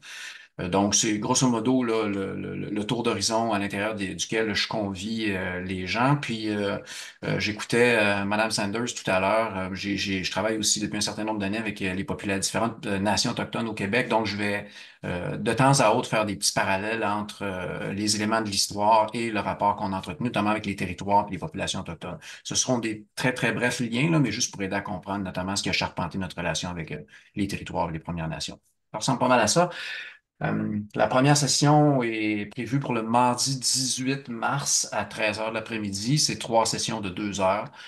Donc, une le mardi 18, puis ensuite, c'est pour les 2 semaines suivantes. Alors, j'espère voir les gens en grand nombre. Ben, merci beaucoup. C'est effectivement, puis les dates sont correctes et c'est sur Zoom à ce moment-là. Donc, C'est sur, partout sur oui, le ben oui, territoire, exactement. c'est sur Zoom. Euh, Puis si jamais il y a quelqu'un de parmi tous les participants qui a des contacts avec le futur occupant de la Maison-Blanche et nos voisins du Sud, inscrivez-le. Ça va peut-être qu'il va apprendre quelque chose. Mais Certain. On excusez, aura c'est un l'occasion d'en parler. commentaire éditorial. Ben, merci beaucoup. Est-ce qu'il y a des questions de la part des participants pour nos, parce qu'on avait quand même un certain nombre d'animatrices et animateurs dans Culture et Société? Donc, je peux enchaîner. Merci beaucoup à vous tous et à vous toutes qui avez pris la parole. On s'en va en informatique, qui est normalement l'avant-dernier sujet. Donc, volet informatique. On va commencer par Michel Fortin, qui est notre pro de l'environnement Apple. Ton micro, Michel. Euh, En bas à gauche, ton icône de micro, peut-être? Sinon, on peut trouver le spécialiste Zoom, si tu veux. Oui, tout à fait. L'autre, l'autre micro. Bonjour. Je m'excuse de ma tenue un peu décontractée, là, parce que là où je suis, il fait chaud. Alors, Oh. bon, alors, bon. Alors, c'est ça. Alors, on poursuit la série d'ateliers qui avait débuté l'année passée, puis qu'on avait augmenté en nombre en incluant l'utilisation de la photothèque, iCloud, et puis la sécurisation des comptes Internet. En ce qui concerne ces quatre ateliers-là, Ben, il y Michel, en a. excuse-moi, tes deux premiers sont tes Les deux deux premiers premiers, ateliers. justement, sont les iPad, iPhone pour débutants et puis iPad, iPhone pour réguliers. Parfait. Alors, ces deux ateliers-là ont une durée de 5 heures, donc un total de Euh, 10 heures. 5 semaines. Ouais. 5 semaines, c'est ça. Il fait Et chaud en bas, hein? puis, mais hein, j'imagine que mon unique neurone a de la difficulté là, à trouver sa place là, à travers tout ça. On sait bien que les gars, c'est une chose à la fois, là. Alors, moi, la gestion de la chaleur m'occupe beaucoup là, de ce temps-ci. Pour revenir à mes affaires, l'utilisation de la photothèque iCloud et puis la sécurisation des comptes, ça va se dérouler sur 4 semaines, OK? Plutôt que 5. On l'avait essayé à 2 semaines, puis c'était définitivement trop court. Alors, les gens en voulaient plus, fait qu'on leur en donne plus, tout simplement. Et puis, je me suis aperçu aussi que, un peu comme le disait Yvon Deschamps, souvent les gens, ils veulent pas nécessairement le savoir, ils veulent le voir. Alors, j'ai commencé l'automne passé à utiliser des blocs Lego. Eh bien oui. Alors, des blocs Lego pour enfants, mais sur lesquels j'ai mis des étiquettes. Et ça me permet de faire des colonnes de blocs Lego qui correspondent à tous les services Internet que les grandes compagnies offrent, que ce soit Apple, Microsoft ou Google. Ces trois compagnies-là offrent à peu de choses près tous les mêmes services. Sauf que on se ramasse avec une panoplie de services Internet qui portent toutes sortes de noms. Et puis là, on se pose la question, tel service, c'est quelle compagnie? Tel autre service, c'est quelle autre compagnie? Alors là, moi, j'ai regroupé ça avec mes blocs Lego. Alors, je me ramasse avec trois, quatre tours de blocs Lego qui regroupent tous ces services-là de toutes ces compagnies-là, que ce soit Apple, Microsoft, Google ou Meta ou d'autres.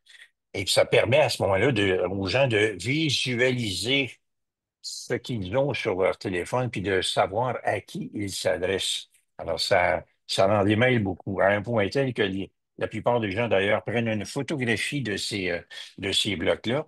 Alors c'est tout à leur avantage. Fait que on a du plaisir. Fait que tu vois que l'informatique mène à tout, y compris l'utilisation des blocs Lego, quand même.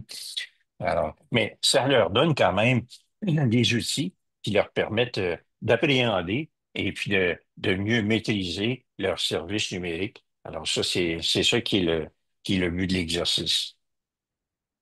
OK. Et une nouveauté, ben, outre le fait là, que les ateliers photothèque et sécurité des courriels passent de 2 à 4 semaines, donc 2 heures par Mhm. semaine, ce qui est nouveau aussi dans le cas de tes 4 formations, c'est qu'elles sont offertes en collaboration avec la FADOC du Bas-Saint-Laurent, notamment parce qu'au moins deux d'entre elles vont être dans le nouveau local, parce que la FADOC Bas-Saint-Laurent est à Pointe-Négamouk, Rivière-du-Loup, et maintenant, ils ont aussi un local à Rimouski. Donc, Ben oui, on ben bénéficie de oui, leur collaboration. ben oui, c'est une belle nouvelle pour l'ADOCAR, c'est de Mhm. pouvoir travailler en collaboration autant avec la FADOC que le Carrefour 50 en plus. Et puis, en plus d'avoir sa propre clientèle, ça veut donc dire que, tu sais, il y a de la demande pour ça. Et puis, il y en a tellement que, mais là, j'embarquerai pas dans les plates-bandes de Julie, mais il y a, semble-t-il, de la demande pour du présentiel éventuellement du côté Android et Windows. Alors, À j'ai offert Rimouski, ma oui. collaboration. Alors, on verra pour Ouais, voir ça, si on est capable. effectivement. Ben, merci beaucoup. Ben, je te Euh, remercie beaucoup. ben, bonnes vacances. Merci beaucoup. Euh, Est-ce que notre prochain invité, M. Landry, il était là tout à l'heure, mais je ne sais pas s'il a dû quitter parce qu'il est en... Ah oui, Marcel. Super. Donc, juste, je vais mentionner votre activité pour que ce soit clair pour tout le monde. Là, on s'en va vers l'intelligence artificielle au service de votre quotidien. 2 points. Initiation pour les 50 ans et plus. Puis comme vous êtes là depuis le début, vous êtes capable de présenter le vôtre, puis peut-être faire la nuance avec celui du professeur Ben Ahmed aussi, pour la compréhension de tout le monde. Oui, ben, bonjour tout le monde. L'objectif de la formation que je vais vous offrir en intelligence artificielle va être beaucoup moins théorique que l'autre formation. Ça va être beaucoup plus une formation qui va être basée sur l'utilisation de l'intelligence artificielle. Donc oui, on va voir la partie théorique rapidement. Euh, Disons que ce qu'on va voir peut-être dans toute la formation de l'autre bord, nous, on va le résumer en 30 minutes pour un peu comprendre les principes, d'où ça vient, pourquoi c'est si présent et même où est-ce que c'est présent, parce que des fois, on ne le réalise pas à quel point c'est rendu présent à beaucoup d'endroits de notre vie informatique, disons. Donc, l'objectif de la formation, qui va être 2 blocs de 2 heures, c'est d'un peu décortiquer l'intelligence artificielle, puis de voir comment on peut l'utiliser, comment on peut s'en servir, parce que c'est une bébite très complexe à l'intérieur, mais pour l'utiliser, c'est très simple.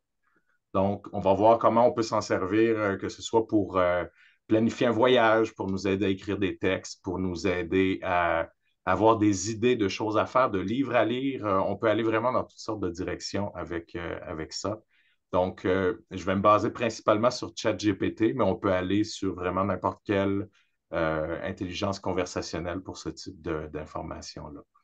Puis, les dates exactes vont être définies bientôt. On attendait d'avoir mon horaire au cégep parce que je ne vous l'ai pas dit, mais j'enseigne au cégep de Rimouski en informatique. Et puis, j'ai travaillé aussi 3 ans au cégep comme technopédagogue. Technopédagogue au cégep, ça fait quoi? Ça aide les enseignants et les enseignantes à intégrer l'informatique dans leur pratique. Donc, j'ai beaucoup l'habitude d'essayer de décortiquer l'informatique, de rendre les termes complexes simples. Et puis, c'est là-dessus que je vais essayer de vous aider. J'ai donné aussi des formations d'intelligence artificielle déjà aux enseignants, enseignantes à Amqui, à Rimouski, à l'IMQ aussi. Donc, je commence à avoir beaucoup d'expérience sur le domaine, sur la simplification de l'intelligence artificielle pour bien comprendre c'est quoi et comment s'en servir. Mais si je comprends bien, au niveau expérience professionnelle, vous êtes comme, parce que moi j'enseignais au Cégep de Matane, vous êtes mon René Bélanger.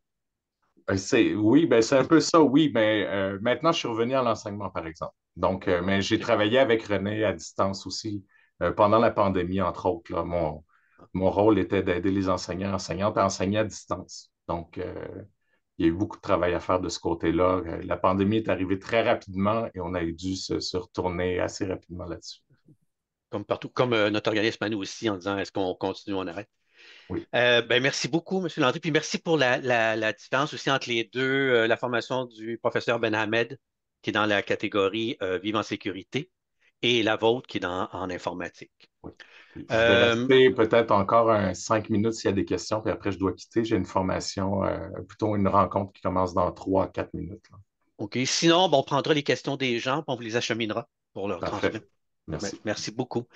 Julie, je te laisserai la parole maintenant, si tu veux, à moins que... Oui, merci Michel. Mais Denis Vachon aussi, je vois Denis, que vous êtes présent. Est-ce que vous pouvez allumer votre caméra?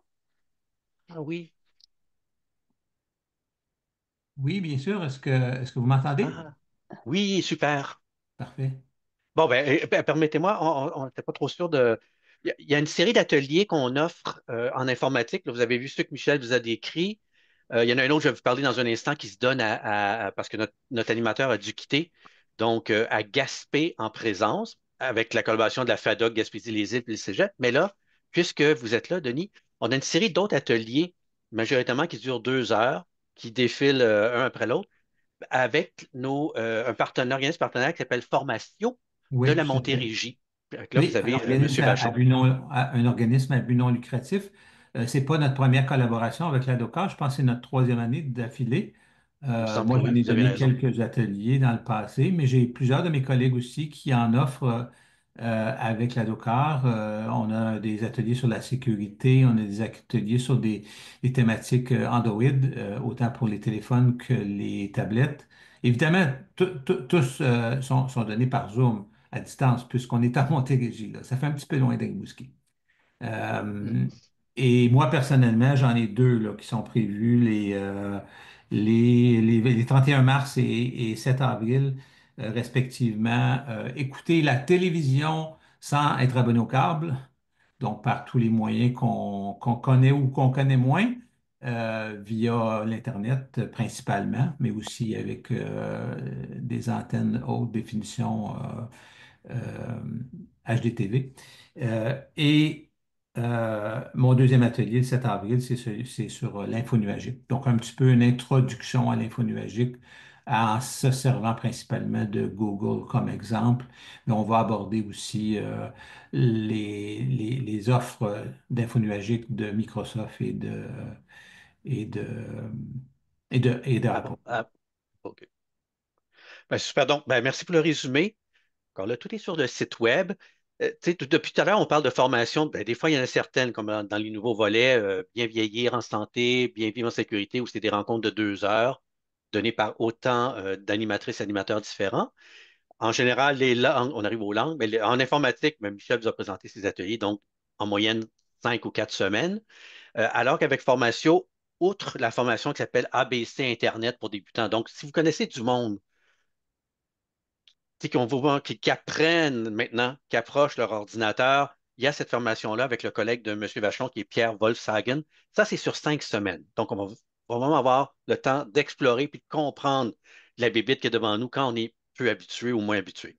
Sinon, ben, comme vous l'avez dit, vous avez le collègue Claude Drouin qui va aussi aborder 5 ateliers consécutifs de 2 heures sur tout l'environnement au même titre que Michel Fortin parlait des produits Apple, iPad, iPhone. Monsieur Drouin, lui, va aborder tout l'environnement Android.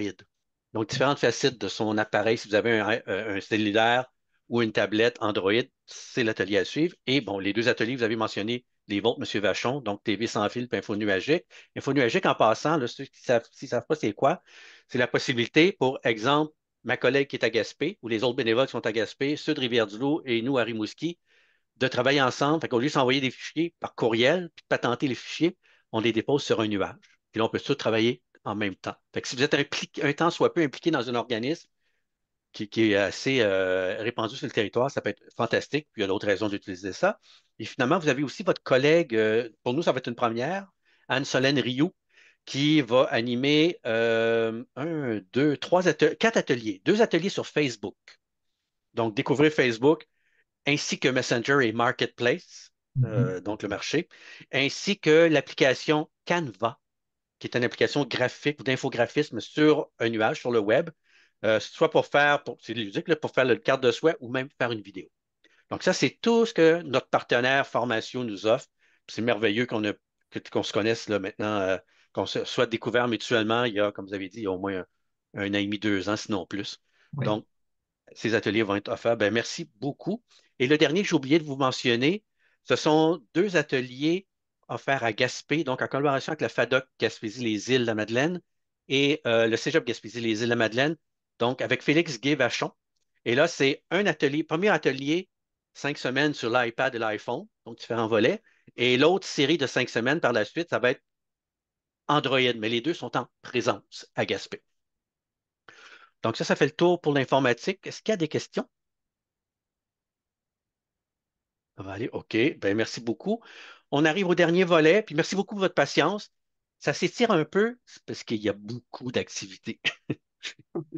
Fait que, si vous voulez vous plaindre, trouvez l'adresse, le courriel de la DOCAR. Il y a trop d'affaires, je ne sais plus où donner. Comme notre présidente d'ailleurs, qui ne sait plus où donner la tête parce qu'elle voudrait arrêter de bénévoler ailleurs puis s'inscrire à tout ce qu'on offre. Donc, c'est un joyeux problème. Alors, au niveau des langues, c'est quelque chose qui revient régulièrement. Donc, maintenant, on est rendu à offrir des cours de langue en allemand, en italien, en anglais, en espagnol. Ça, c'est. Il y avait eu déjà de l'italien jadis, on avait arrêté, là, on a repris grâce à la participation de Jérôme. Afin de pouvoir terminer plus rapidement, je vous dirais, les vidéos de Jérôme et Nadine qui donnent les cours d'allemand sont disponibles toujours sur le site web. Alors que, vous allez les voir, et c'est vraiment des cours fantastiques. Nos professeurs savent, bien évidemment, ils connaissent la langue, enseignent déjà. Dans les 2 cas, ils sont au Cégep de Rimouski, dans ces 2 premiers-là. Donc, tout l'aspect pédagogique et le plaisir d'apprendre ces langues-là, non seulement pour voyager, profiter un peu mieux de son voyage, montrer à la communauté d'accueil où on s'en va, qu'on a fait un effort d'apprendre leur langue. Puis aussi, ben, il y en a certains, dans d'autres cours aussi, c'est l'idée de pouvoir communiquer avec des affaires de la famille ou la famille éloignée, parce que ça donne que ces gens-là, dans l'entourage ou éloignés, parlent cette langue-là. Maintenant, là, on va passer au cours d'anglais. Donc, nous étions 3 enseignants, parce que là, je mets mon chapeau de formateur, à Mario Bélanger. Je vais te donner la parole dans un instant. Il y a donc moi aussi qui en donne depuis 2 ans et quelques, Mario aussi un peu plus. Et on avait Marie-André Parent qui enseignait depuis un an et là qui a déménagé à Québec, donc qui prend une session de sabbatique avant de revenir normalement. Donc, on a réussi, grâce à l'aide de collègues, à trouver d'autres formatrices et formateurs. Alors, je vais donner la parole à Mario en premier, puis après ça, je vais donner la parole à nos deux autres nouveaux enseignants. Alors, bonjour tout le monde. Ça me fait plaisir de glisser un mot à cette occasion. Moi, je suis impliqué dans l'organisation depuis plusieurs années, surtout pour le comité des activités de formation, et que je vais quitter prochainement après plusieurs années. Mes collègues Nicole Ouellette, Hélène Sylvain et Marie-Claire Bédard sont aussi toujours dans ce comité-là. C'est le comité qui organise les activités pour la prochaine session. Mais je continue de travailler encore à l'ADOCAR pour les prochaines semaines au moins. Et j'ai d'abord donné des cours de rédaction parce que mon travail professionnel était dans le domaine de la rédaction. Alors, je l'ai fait pendant 6 ou 7 session. Et il y a 4 ans à peu près, il manquait de professeurs d'anglais. Comme j'avais certaines compétences là-dedans, j'ai dit, je vais essayer au moins donner un cours pour débutants. Mais j'ai un groupe qui me suit depuis ce temps-là. Alors, je pense qu'il y a un intérêt pour apprendre l'anglais. On est une belle équipe maintenant en anglais avec des nouvelles ressources que vous allez rencontrer dans 2 minutes. Moi, mon cours, il reste encore 1 ou 2 places si jamais des gens veulent s'inscrire à cette activité-là. Je mets beaucoup l'accent sur des exercices. J'aime beaucoup faire la pédagogie avec des exercices. Il y a un volet aussi très fort sur la prononciation. Je pense que l'anglais est une langue qui a une prononciation différente du français. Alors, on travaille beaucoup ça. Et la dernière période de chacun des cours, c'est de la conversation pour améliorer sa conversation dans différents sujets. Et ça commence le 22 janvier. Ça veut dire que c'est la semaine prochaine.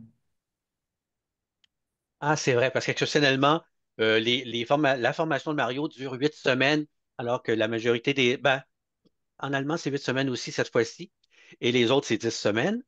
Euh, Puis sinon, ben, donc c'est ça, et Mario commence un peu plus tôt à la demande de ses participants qui poursuivent, mais comme il a dit, il reste de la place dans son cours. Quant à moi, très rapidement, je continue avec Anglais 4, qui se déroule sur Zoom. Et il y a une personne qui ne revient pas, donc il y a une place qui est disponible dans notre groupe. Et j'ai aussi pris la relève, tout comme la personne à qui je vais passer la parole dans un instant, de Marie-André. Marie-André donnait 2 formations l'automne dernier en présence et une sur Zoom. Donc moi, je récupère celle sur Zoom. Et donc il y a de la place, c'est anglais 3 sur Zoom. Alors que le groupe qui était en présence, anglais 3 qui passe à anglais 4, maintenant, on a donc été chanceux de pouvoir dénicher, trouver de nouveaux formateurs, formatrices. Donc, Yvonne, je te donne la parole. Hey, bonjour, hello everyone. Je m'appelle Yvonne, je suis l'animatrice pour Anglais 4 et comme vous pouvez entendre dans mon accent, je ne viens pas du Québec. Je suis anglophone et je viens de l'Ontario, mais cela veut dire je connais très bien l'anglais. Dans cet atelier, on va continuer ce que vous avez fait en anglais 3. On va utiliser le livre Easy Intermediate Exercises et ça va être un guide pour nous aider à avoir plus de structure dans ce cours, particulièrement avec la grammaire. Pendant chaque atelier, je voudrais avoir du temps pour non seulement comprendre les parties techniques de la langue anglaise, mais aussi pour l'utiliser et faire des activités amusantes. Ça peut être des discussions à propos de votre vie ou des simulations des situations comme si vous êtes un visiteur dans une région anglophone. On peut aussi parler de la culture actuelle ou les régions anglophones ou débattre sur si vous pensez que l'ananas sur la pizza est délicieux ou un crime, vraiment n'importe quoi. Et je vais modifier les activités en fonction des intérêts des participants. Et si on a du temps, on peut faire des petits jeux, des bricolages qui utilisent anglais et qui sont liés à la saison ou à ce qu'on a parlé dans l'atelier. Et c'est seulement si vous êtes intéressé. Et oui, c'est tout pour moi. Merci. Merci beaucoup, Yvonne. Puis avant que je passe la parole à Ariel, Harry, if you're still there, because your screen is... OK, give me a Yeah, I'm sec. here. On a trois nouvelles animatrices, donc Yvonne, vous avez Ariel qui vient d'apparaître et sa conjointe Olivia. Ce sont trois anglophones qui sont à Rimouski dans le cadre du programme, parce que peut-être déjà vous avez vu dans votre famille à vous, ce qu'on appelle le programme de moniteur de langue seconde avec Odyssée Canada et Explore Canada. Donc on est chanceux de les avoir et qui ont accepté de pouvoir accorder du temps à la DOCAR. Ça, et ça nous a permis aussi d'offrir ce qui n'avait pas été offert depuis longtemps. Et là, je vais passer la parole à Ariel. Donc, des cours d'anglais conversation niveau débutant. So, you're on. Okay, because the course requires a basic level of English, I'll present in English if that's okay. OK. So I might do some simultaneous translation from time to Okay. time, or at the So end. I'll keep it short. I'll keep it short so I don't Sure. try people listening. I have about 10 years of experience teaching English in different countries, mostly for ESL, not to native speakers. So and this class is in person in Rimouski. So you can I prefer in person because I think it gives us opportunity to kind of interact and learn from each other's mistakes and um see how to kind of mimic each other's behavior. So my class style is very interactive with lots of participation. So there's going to be lots of back and forth discussion and lots of ability to use English as opposed to like lecture. I prefer helping students to kind of work with the language in order to learn to think in English, to use the kind of English part of their brain if possible, with lots of activities and experiential learning. So doing things in English where you're not thinking, you don't realize sometimes that you're speaking English. You just use English to do things. So, but I also provide an environment with lots of patience and give room to make mistakes because mistakes are a way helps us to learn, right? So this is a good opportunity to review anything you already know to increase your fluency, but I think most importantly to increase your comfort level to feel like it's not too stressful to speak English because a lot of us when we have second or third languages over time, maybe we don't use it often and we lose comfort in it. So if you have that kind of review and you sharpen it, I think it makes it easier to um, feel more comfortable and you're willing to put yourself out there and try using it. So I welcome you to join me. Thank you. OK, give me a sec. Donc, en version Reader's Digest, je m'appelle Ariel. Je suis donc anglophone et je suis essentiellement le moniteur de. Ariel a mentionné le ESL, English Second Language. Donc, vraiment des moniteurs pour l'anglais langue seconde. Et évidemment, on s'en va dans des cours de conversation, donc à penser, à réfléchir et à parler en anglais. I wonder where is that part of my English brain? Because if you find it, tell it. But in any case, donc ça c'est pour Ariel en présence à Rimouski. How about just presenting Olivia? Parce qu'on a un autre cours aussi avec Olivia. C'est un couple, donc sa conjointe Olivia. Elle va donner le même cours, mais sur Zoom. So if you can at least talk a little bit about Olivia. Sure.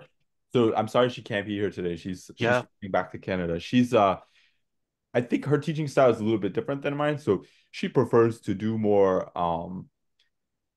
kind of activities where you can combine visual with speaking. So she likes doing storybooks and kind of using music and interactive activities of a different kind. Whereas I'm trying to like get you to use English while you're doing something. She's trying to get you to use English while you're kind of enjoying consuming media or something like that. Hers is more media based.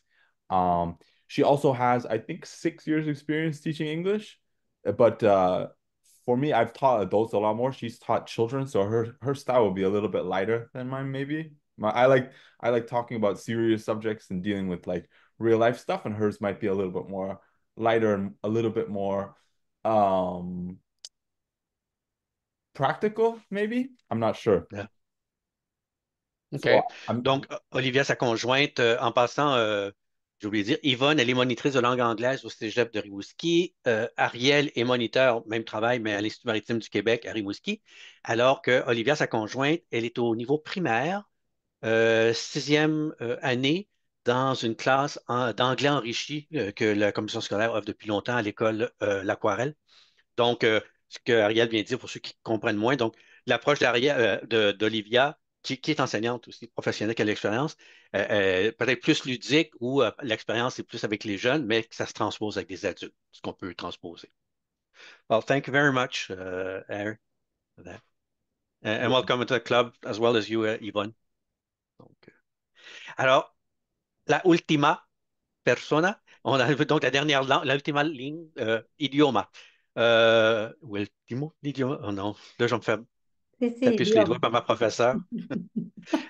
Donc, dernière langue, l'espagnol. En espagnol, on a beaucoup de cours qui sont offerts autant sur Zoom qu'en présence par Gustavo González Caicedo. Gustavo, je ne suis pas sûr qu'il est là parce qu'il y avait aussi possibilité qu'il soit occupé. Gustavo, estoy aquí? Non? OK. Donc, encore là, vous avez la vidéo de Gustavo dans chacun de ses cours. Et là, ben, je donne la parole, la dernière, mais non la moindre, à Rossana. Bonjour tout le monde, hola. Pour ceux qui ne me connaissent pas, mon nom est Rosana Mondino. Je viens de l'Argentine et ça fait presque 17 ans que j'habite ici à Rimouski. J'ai un diplôme d'enseignement de l'espagnol comme langue seconde et j'enseigne à la DOCAR depuis 2016. Et cette fois-ci, bon, la session qui commence bientôt, je pense que c'est la première semaine de février, je vous offre 2 cours en présence. C'est une nouveauté, l'espagnol 1 et l'espagnol de conversation intermédiaire. Mais en plus, 3 autres cours à distance par Zoom, soit l'espagnol et conversation débutante, intermédiaire et avancée. Il s'agit de cours vraiment dynamiques. Vous allez apprendre la grammaire, pratiquer la conversation et je vais vous introduire à la culture hispanophone. Donc, ça me fera vraiment un plaisir de vous rencontrer bientôt y hasta la próxima. Gracias. Muchas gracias, attends, comment on dit? Mi profesora favorita? Ah, Ou gracias. ma seule professeure d'espagnol favorite. Alors, Gracias. merci infiniment. Merci infiniment à tous les membres et non-membres qui étaient avec nous. À moins que vous ayez des questions encore. Sinon, encore, comme je vous ai dit, vous nous écrivez, vous nous appelez, puis on va tenter de répondre de la meilleure façon possible. Oui, Pat Allard, allez-y, ouvrez votre micro.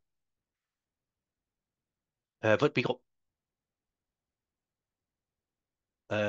Normalement, si vous êtes sur votre ordinateur, OK, parfait. Oh oui, je l'ai trouvé. J'avais juste montré ma grosse face avant.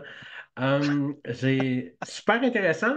Il y a des belles formations. Je me demandais, les formations sur Zoom, supposons, exemple, on s'inscrit à une pour un lundi après-midi, puis on ne peut pas une certaine session.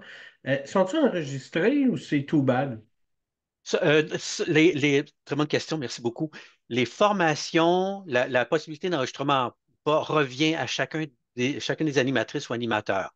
Dans le cas des les séries voyons, bien vieillir en santé puis bien vivre en sécurité, il faut qu'on demande la permission de façon à chacun de nos animatrices et animateurs parce que des fois, il y a du matériel qui vont projeter sur lequel il y a des droits. Des fois, c'est souvent une des affaires qui bloque. Donc, ça, c'est vraiment sur une base individuelle dans chacune des formations. Mais dans ces 2 séries-là, on va essayer d'avoir on va demander le OK à chacun. On va le savoir d'avance, mais ce n'est pas garanti. Dans le cas de toutes les autres formations, c'est une décision qui revient à l'animatrice ou à l'animateur.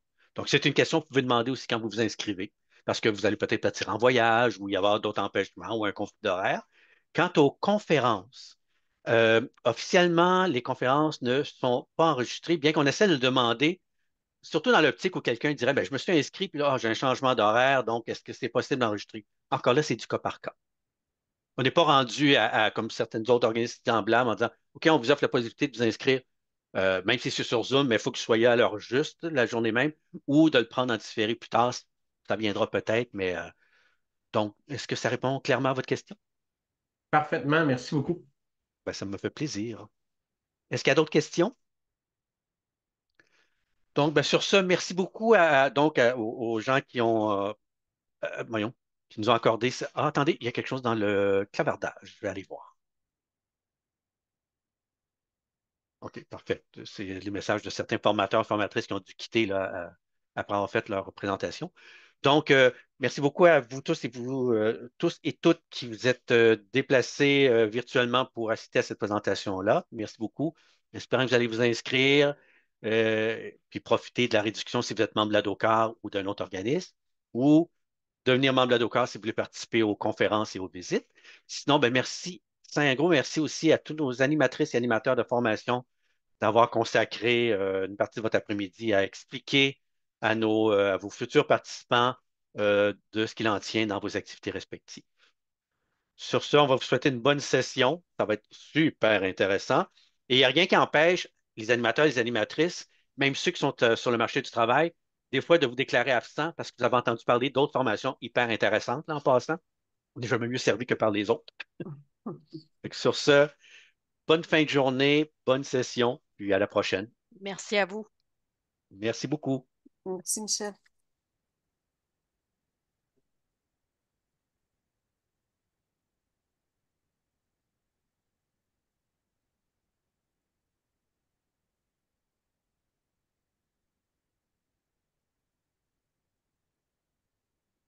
Monsieur Hébert, moi, je vous parlerai une petite minute, peut-être quand les gens vont être partis.